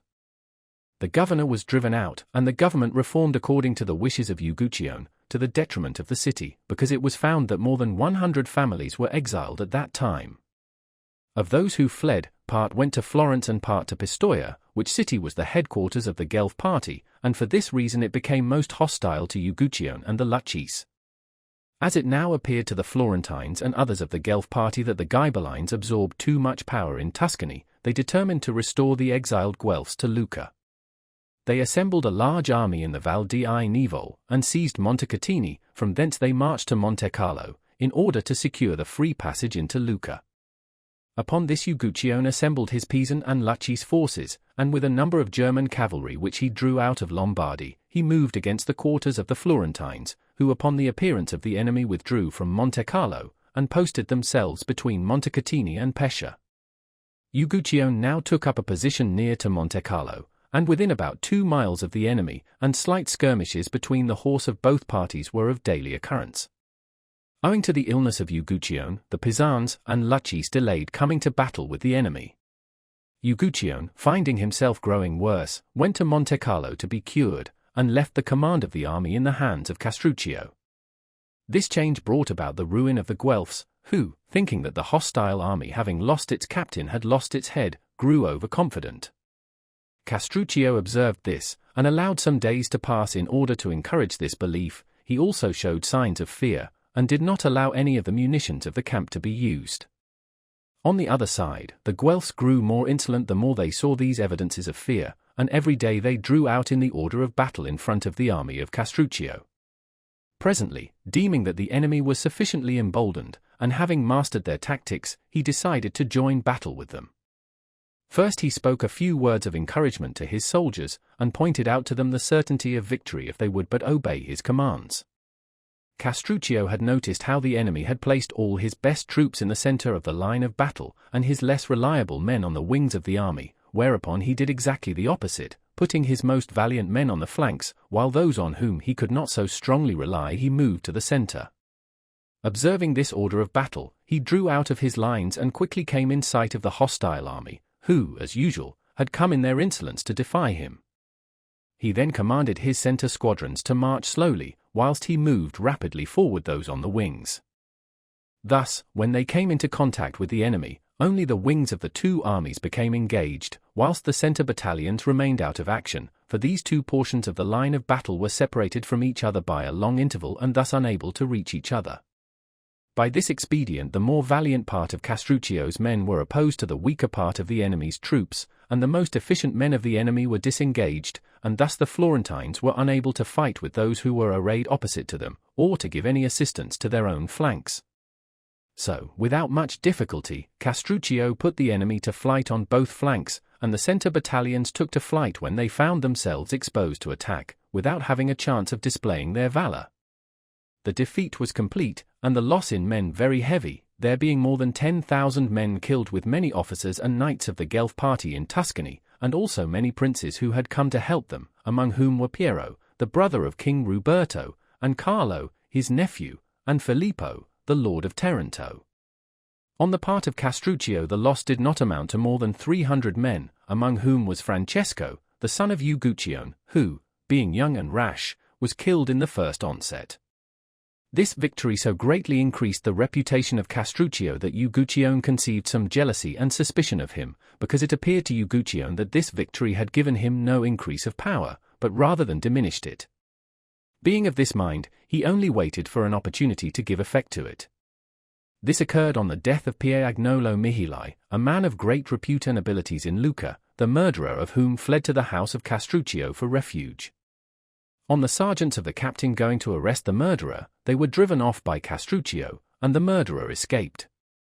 This affair coming to the knowledge of Uguccione, who was then at Pisa, it appeared to him a proper opportunity to punish Castruccio.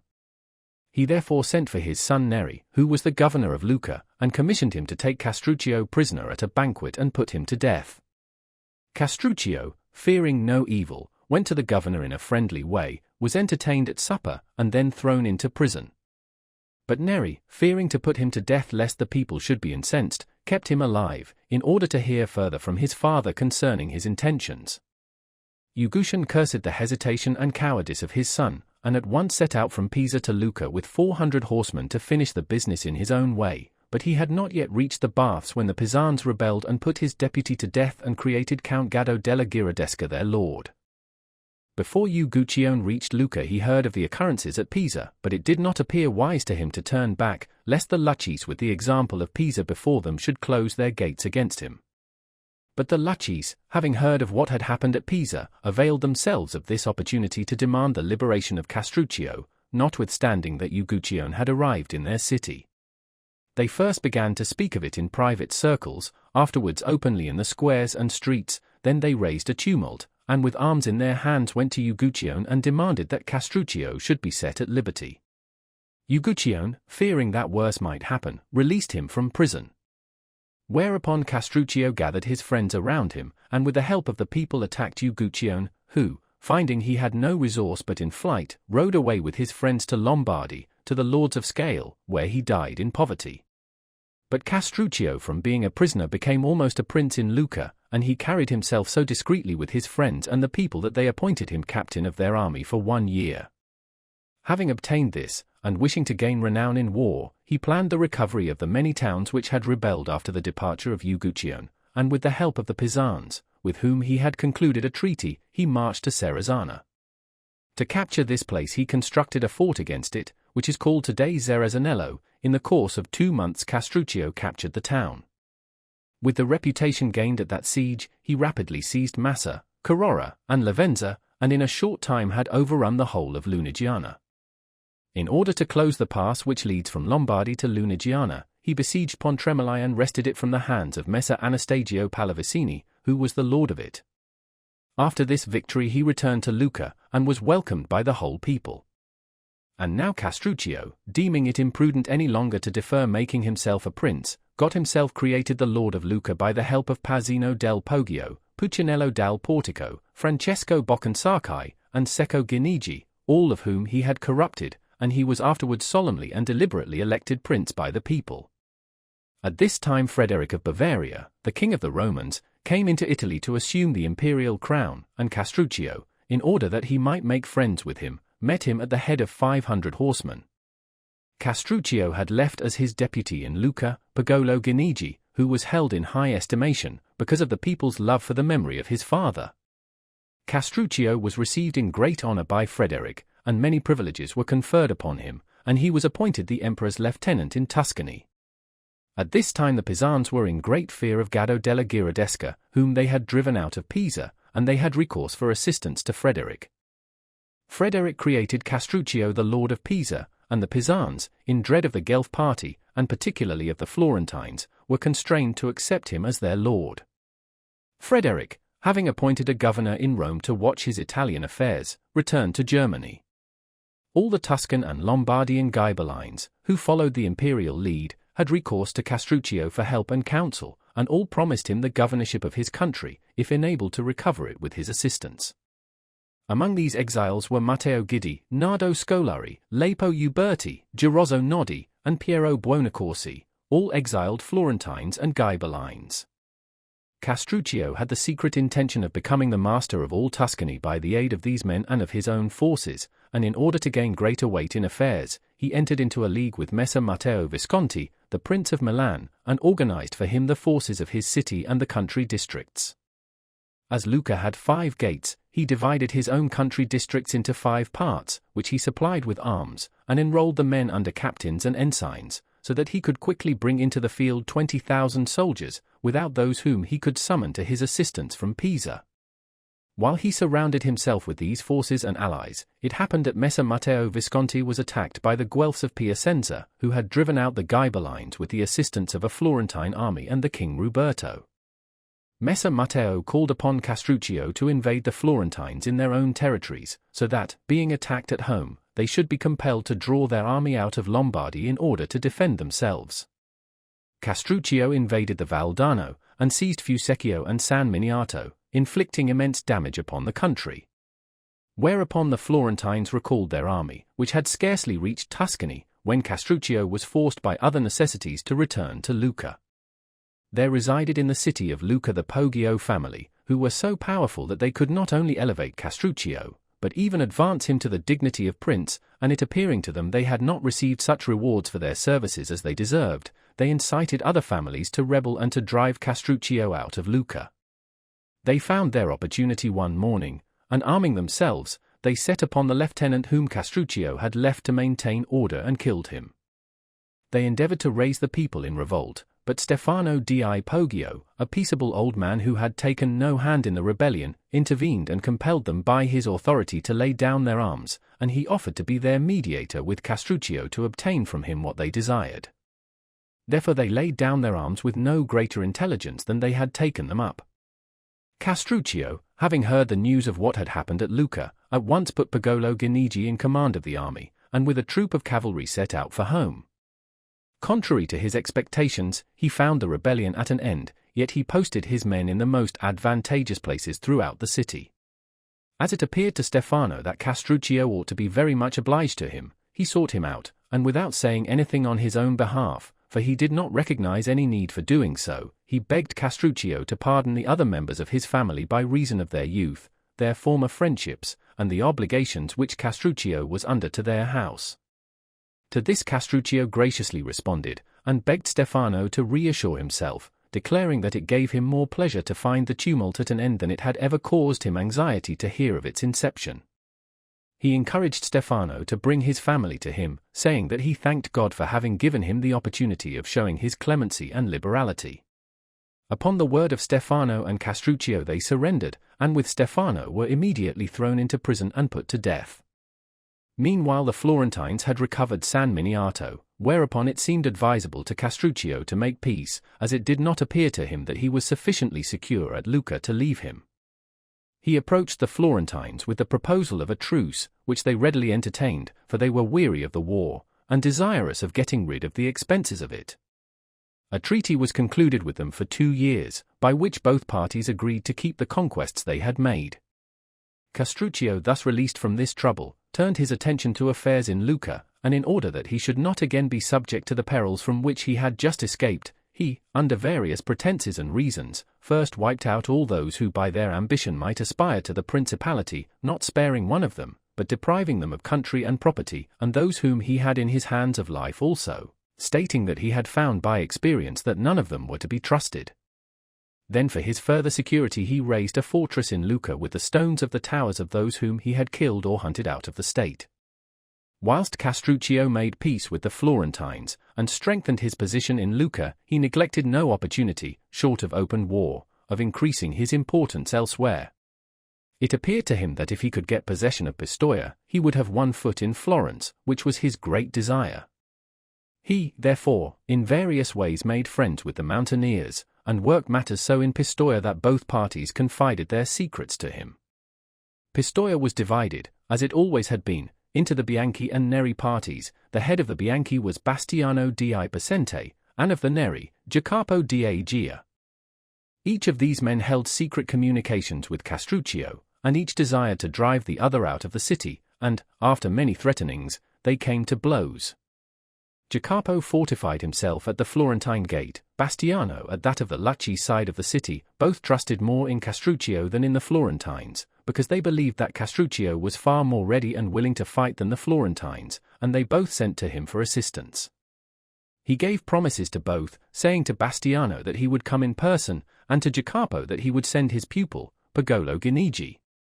At the appointed time he sent forward Pagolo by way of Pisa, and went himself direct to Pistoia. At midnight both of them met outside the city, and both were admitted as friends. Thus the two leaders entered, and at a signal given by Castruccio, one killed Jacopo di Aegea, and the other Bastiano di Pacente, and both took prisoners or killed the partisans of either faction. Without further opposition Pistoia passed into the hands of Castruccio, who, having forced the signoria to leave the palace, compelled the people to yield obedience to him, making them many promises and remitting their old debts.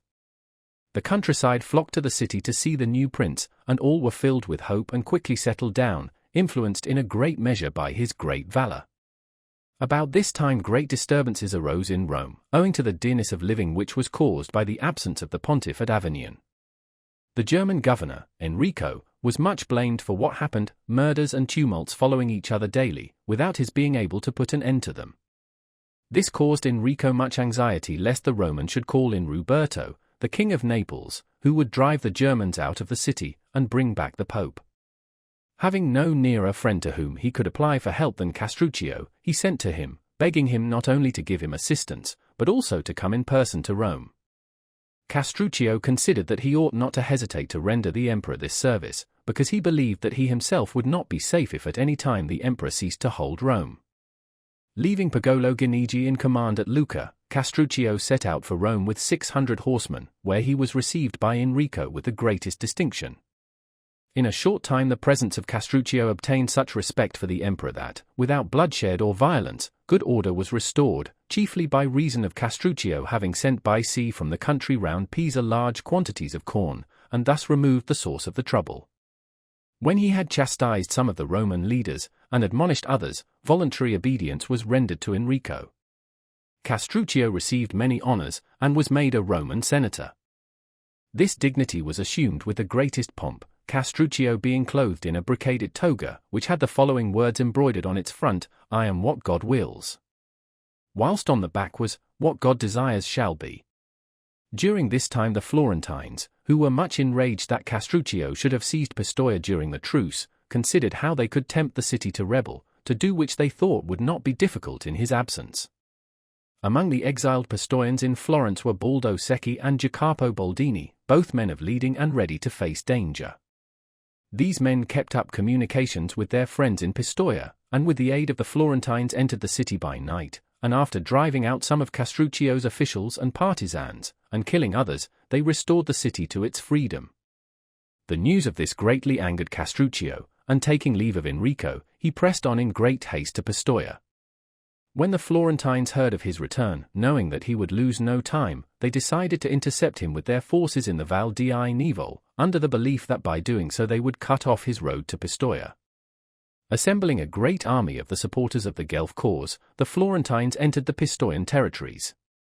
On the other hand, Castruccio reached Montecarlo with his army, and having heard where the Florentines lay, he decided not to encounter it in the plains of Pistoia, nor to await it in the plains of Pescia, but, as far as he possibly could, to attack it boldly in the pass of Serravalle.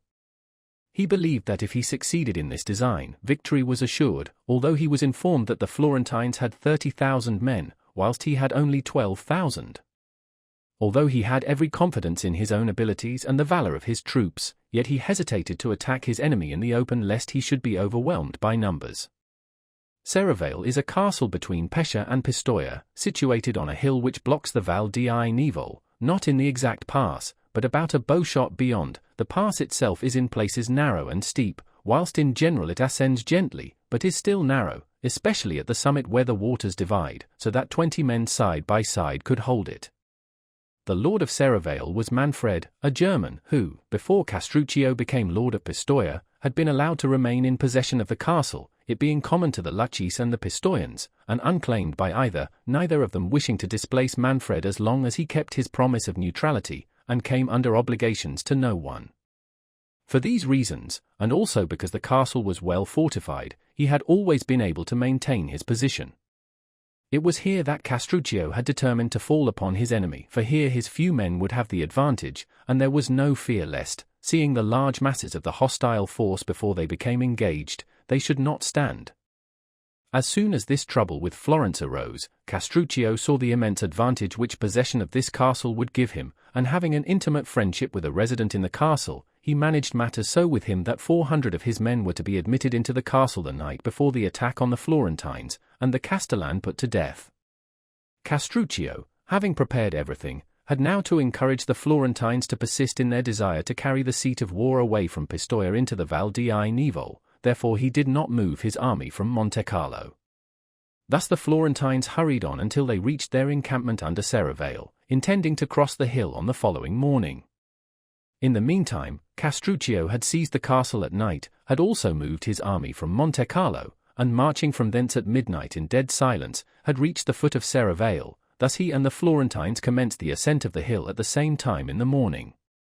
Castruccio sent forward his infantry by the main road, and a troop of 400 horsemen by a path on the left towards the castle.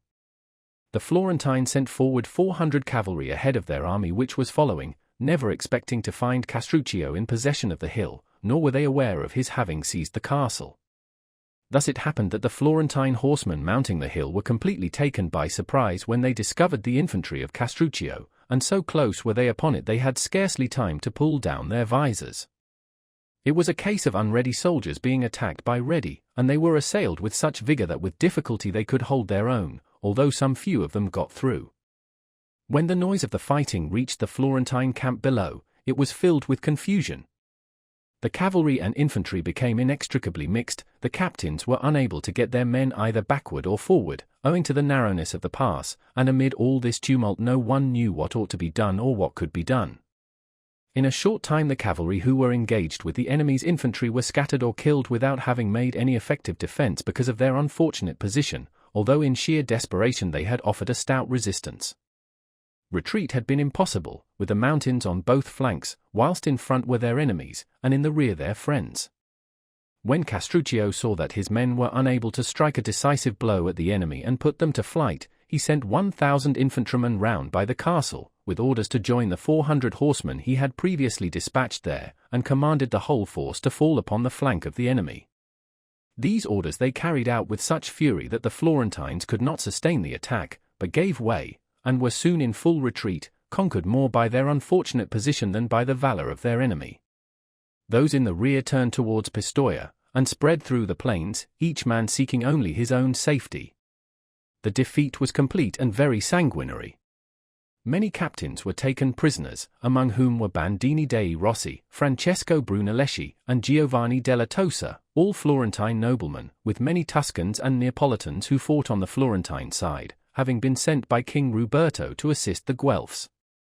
Immediately the Pistoians heard of this defeat they drove out the friends of the Guelphs, and surrendered to Castruccio. He was not content with occupying Prato and all the castles on the plains on both sides of the Arno, but marched his army into the plain of Peretola, about 2 miles from Florence.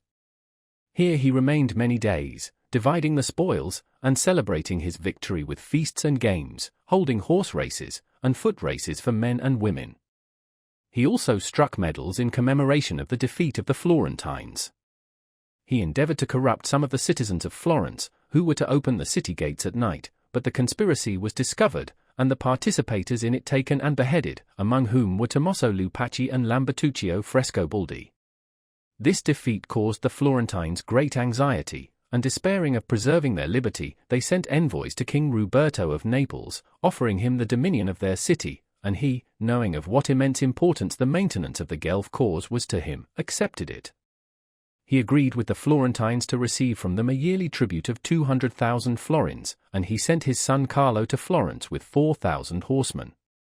Shortly after this the Florentines were relieved in some degree of the pressure of Castruccio's army, owing to his being compelled to leave his positions before Florence and march on Pisa, in order to suppress a conspiracy that had been raised against him by Benedetto Lanfranchi, one of the first men in Pisa, who could not endure that his fatherland should be under the dominion of the Lucchese.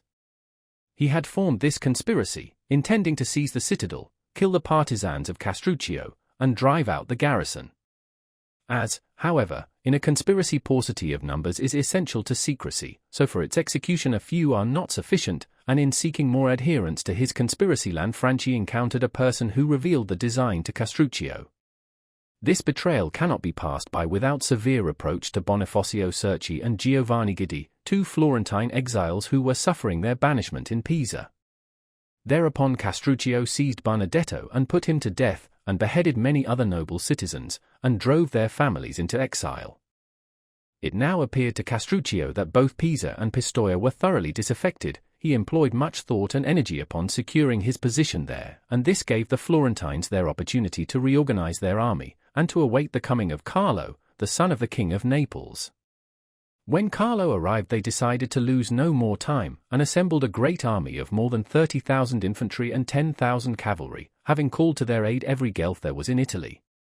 they consulted whether they should attack Pistoia or Pisa first, and decided that it would be better to march on the latter, a course, owing to the recent conspiracy, more likely to succeed, and of more advantage to them, because they believed that the surrender of Pistoia would follow the acquisition of Pisa.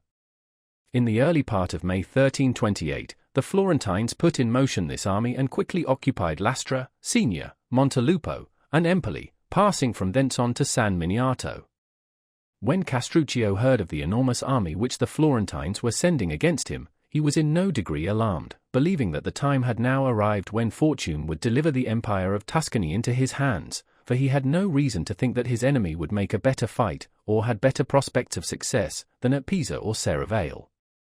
He assembled 20,000 foot soldiers and 4,000 horsemen, and with this army went to Fusecchio, whilst he sent Pagolo Guinigi to Pisa with 5,000 infantry.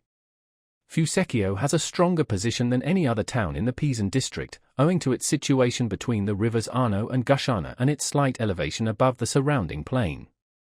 Moreover, the enemy could not hinder its being victualled unless they divided their forces, nor could they approach it either from the direction of Lucca or Pisa, nor could they get through to Pisa or attack Castruccio's forces except at a disadvantage. In one case they would find themselves placed between his two armies, the one under his own command and the other under Pagolo, and in the other case they would have to cross the Arno to get to close quarters with the enemy, an undertaking of great hazard. In order to tempt the Florentines to take this latter course, Castruccio withdrew his men from the banks of the river and placed them under the walls of Fusecchio, leaving a wide expanse of land between them and the river. The Florentines, having occupied San Miniato, held a council of war to decide whether they should attack Pisa or the army of Castruccio, and, having weighed the difficulties of both courses, they decided upon the latter. The river Arno was at that time low enough to be fordable, yet the water reached to the shoulders of the infantrymen and to the saddles of the horsemen. On the morning of the 10th of June, 1328, the Florentines commenced the battle by ordering forward a number of cavalry and 10,000 infantry. Castruccio, whose plan of action was fixed, and who well knew what to do, at once attacked the Florentines with 5,000 infantry and 3,000 horsemen, not allowing them to issue from the river before he charged them. He also sent 1,000 light infantry up the river bank, and the same number down the Arno. The infantry of the Florentines were so much impeded by their arms and the water that they were not able to mount the banks of the river, whilst the cavalry had made the passage of the river more difficult for the others, by reason of the few who had crossed having broken up the bed of the river, and this being deep with mud, many of the horses rolled over with their riders and many of them had stuck so fast that they could not move. When the Florentine captains saw the difficulties their men were meeting, they withdrew them and moved higher up the river, hoping to find the river bed less treacherous and the banks more adapted for landing. These men were met at the bank by the forces which Castruccio had already sent forward, who, being light-armed with bucklers and javelins in their hands, let fly with tremendous shouts into the faces and bodies of the cavalry. The horses, alarmed by the noise and the wounds, would not move forward, and trampled each other in great confusion. The fight between the men of Castruccio and those of the enemy who succeeded in crossing was sharp and terrible. Both sides fought with the utmost desperation and neither would yield. The soldiers of Castruccio fought to drive the others back into the river, whilst the Florentines strove to get a footing on land in order to make room for the others pressing forward, who if they could but get out of the water would be able to fight, and in this obstinate conflict they were urged on by their captains. Castruccio shouted to his men that these were the same enemies whom they had before conquered at Serravalle, whilst the Florentines reproached each other that the many should be overcome by the few. At length Castruccio, seeing how long the battle had lasted, and that both his men and the enemy were utterly exhausted, and that both sides had many killed and wounded, pushed forward another body of infantry to take up a position at the rear of those who were fighting. He then commanded these latter to open their ranks as if they intended to retreat, and one part of them to turn to the right and another to the left. This cleared a space of which the Florentines at once took advantage, and thus gained possession of a portion of the battlefield. But when these tired soldiers found themselves at close quarters with Castruccio's reserves, they could not stand against them and at once fell back into the river. The cavalry of either side had not as yet gained any decisive advantage over the other, because Castruccio, knowing his inferiority in this arm, had commanded his leaders only to stand on the defensive against the attacks of their adversaries, as he hoped that when he had overcome the infantry he would be able to make short work of the cavalry. This fell out as he had hoped, for when he saw the Florentine army driven back across the river, he ordered the remainder of his infantry to attack the cavalry of the enemy. This they did with lance and javelin, and, joined by their own cavalry, fell upon the enemy with the greatest fury and soon put him to flight. The Florentine captains, having seen the difficulty their cavalry had met with in crossing the river, had attempted to make their infantry cross lower down the river, in order to attack the flanks of Castruccio's army. But here, also, the banks were steep and already lined by the men of Castruccio, and this movement was quite useless. Thus the Florentines were so completely defeated at all points that scarcely a third of them escaped, and Castruccio was again covered with glory. Many captains were taken prisoners, and Carlo, the son of King Ruberto, with Michelagnolo Falcone and Taddeo degli Albizzi, the Florentine commissioners, fled to Empoli. If the spoils were great, the slaughter was infinitely greater, as might be expected in such a battle. Of the Florentines there fell 20,231 men, whilst Castruccio lost 1,570 men. But fortune, growing envious of the glory of Castruccio, took away his life just at the time when she should have preserved it, and thus ruined all those plans which for so long a time he had worked to carry into effect, and in the successful prosecution of which nothing but death could have stopped him. Castruccio was in the thick of the battle the whole of the day, and when the end of it came, although fatigued and overheated, he stood at the gate of Fusecchio to welcome his men on their return from victory and personally thank them. He was also on the watch for any attempt of the enemy to retrieve the fortunes of the day, he being of the opinion that it was the duty of a good general to be the first man in the saddle and the last out of it. Here Castruccio stood exposed to a wind which often rises at midday on the banks of the Arno, and which is often very unhealthy. From this he took a chill, of which he thought nothing, as he was accustomed to such troubles, but it was the cause of his death. On the following night he was attacked with high fever, which increased so rapidly that the doctors saw it must prove fatal.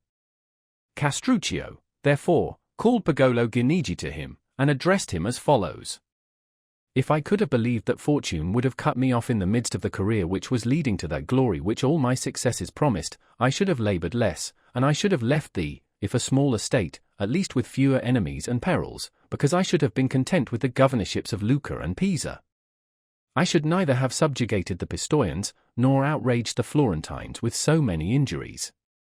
But I would have made both these peoples my friends, and I should have lived, if no longer, at least more peacefully, and have left you a state without a doubt smaller, but one more secure and established on a surer foundation. But fortune, who insists upon having the arbitrament of human affairs, did not endow me with sufficient judgment to recognize this from the first, nor the time to surmount it.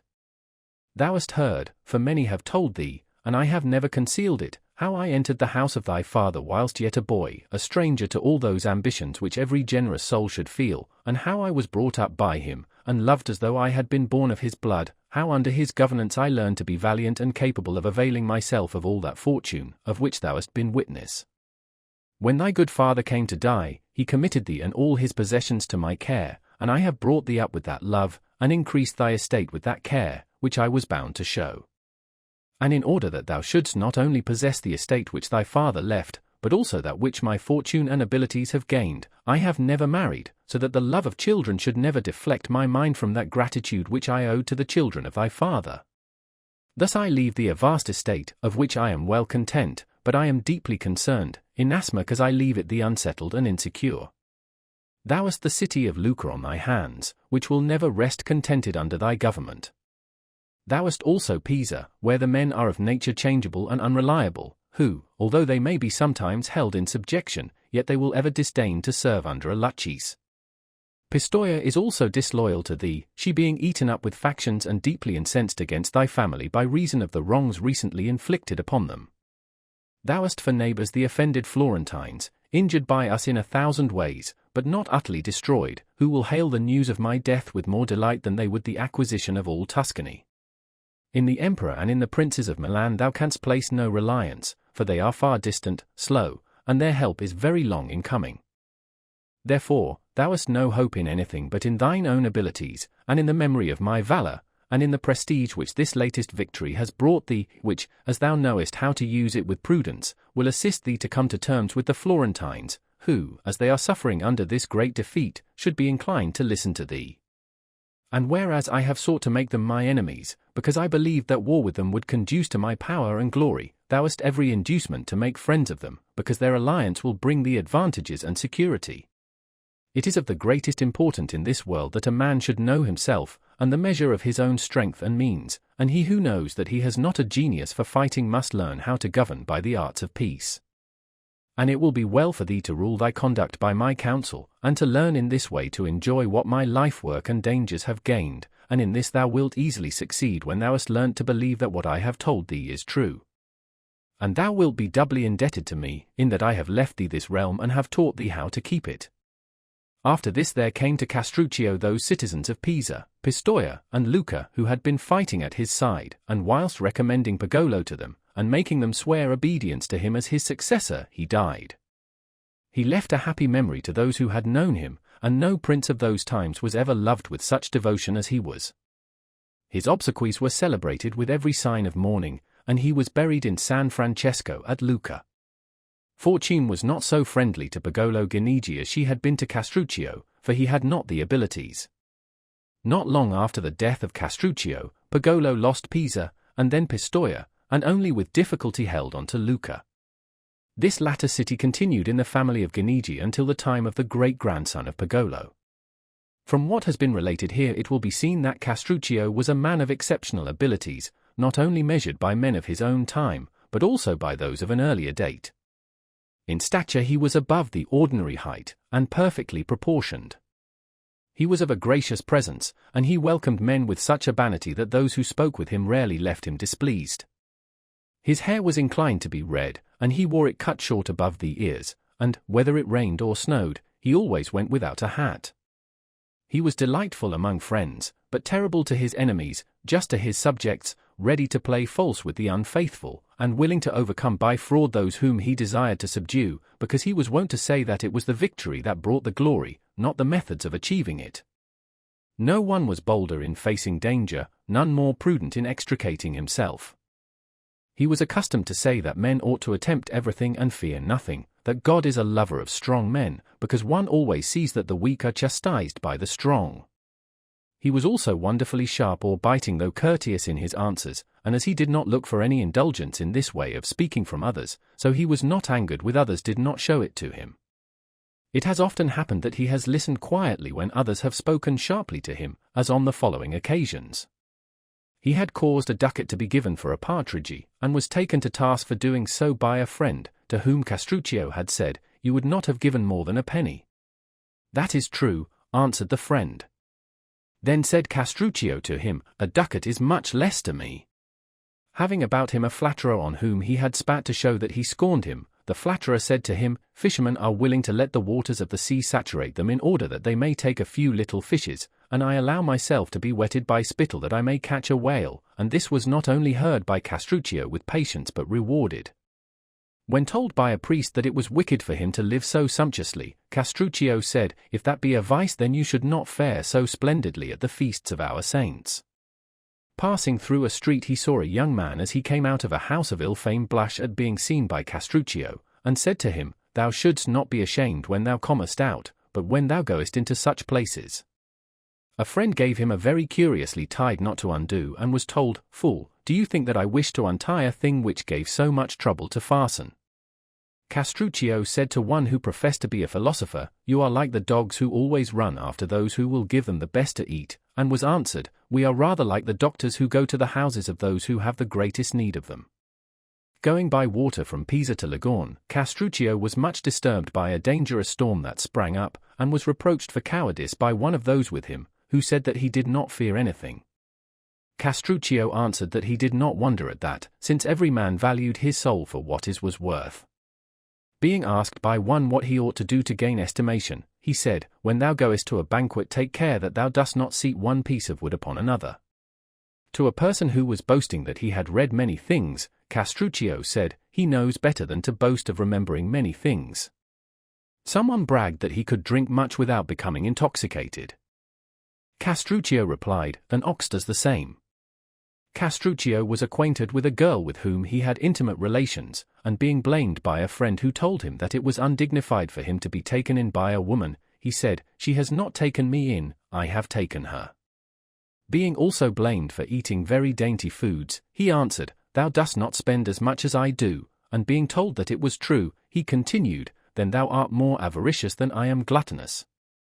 Being invited by Taddeo Benodi, a very rich and splendid citizen of Lucca, to supper, he went to the house and was shown by Taddeo into a chamber hung with silk and paved with fine stones representing flowers and foliage of the most beautiful coloring. Castruccio gathered some saliva in his mouth and spat it out upon Taddeo, and seeing him much disturbed by this, said to him, "I knew not where to spit in order to offend thee less." Being asked how Caesar died, he said, "God willing I will die as he did." Being one night in the house of one of his gentlemen where many ladies were assembled, he was reproved by one of his friends for dancing and amusing himself with them more than was usual in one of his station, so he said, "He who is considered wise by day will not be considered a fool at night." A person came to demand a favor of Castruccio, and thinking he was not listening to his plea threw himself on his knees to the ground, and being sharply reproved by Castruccio, said, "Thou art the reason of my acting thus, for thou hast thy ears in thy feet," whereupon he obtained double the favor he had asked. Castruccio used to say that the way to hell was an easy one, seeing that it was in a downward direction and you traveled blindfolded.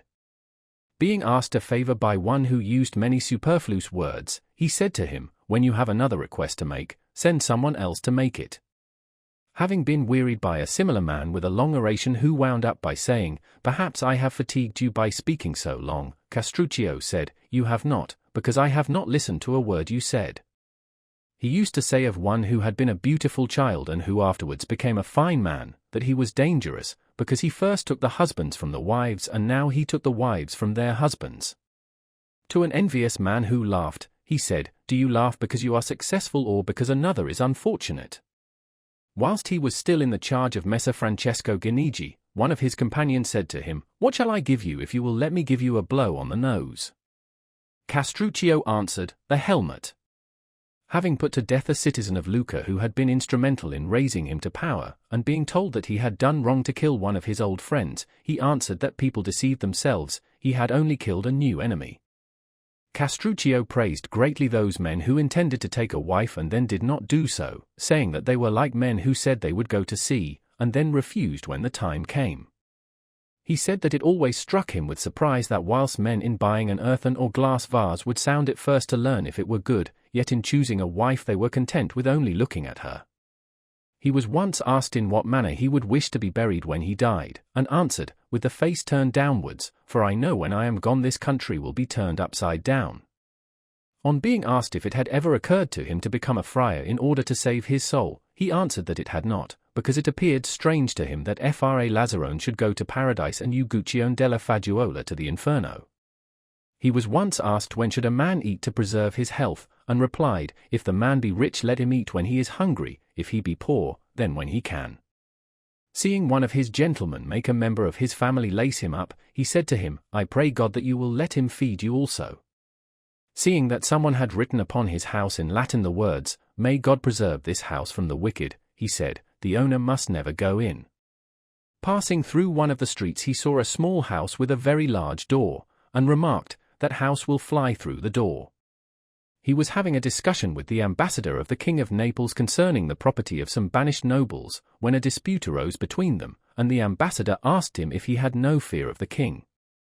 "Is this king of yours a bad man or a good one?" asked Castruccio, and was told that he was a good one, whereupon he said, "Why should you suggest that I should be afraid of a good man?" I could recount many other stories of his sayings both witty and weighty, but I think that the above will be sufficient testimony to his high qualities. He lived 44 years, and was in every way a prince. And as he was surrounded by many evidences of his good fortune, so he also desired to have near him some memorials of his bad fortune. Therefore the manacles with which he was chained in prison are to be seen to this day fixed up in the tower of his residence, where they were placed by him to testify forever to his days of adversity. As in his life he was inferior neither to Philip of Macedon, the father of Alexander, nor to Scipio of Rome, so he died in the same year of his age as they did, and he would doubtless have excelled both of them had fortune decreed that he should be born, not in Lucca, but in Macedonia or Rome.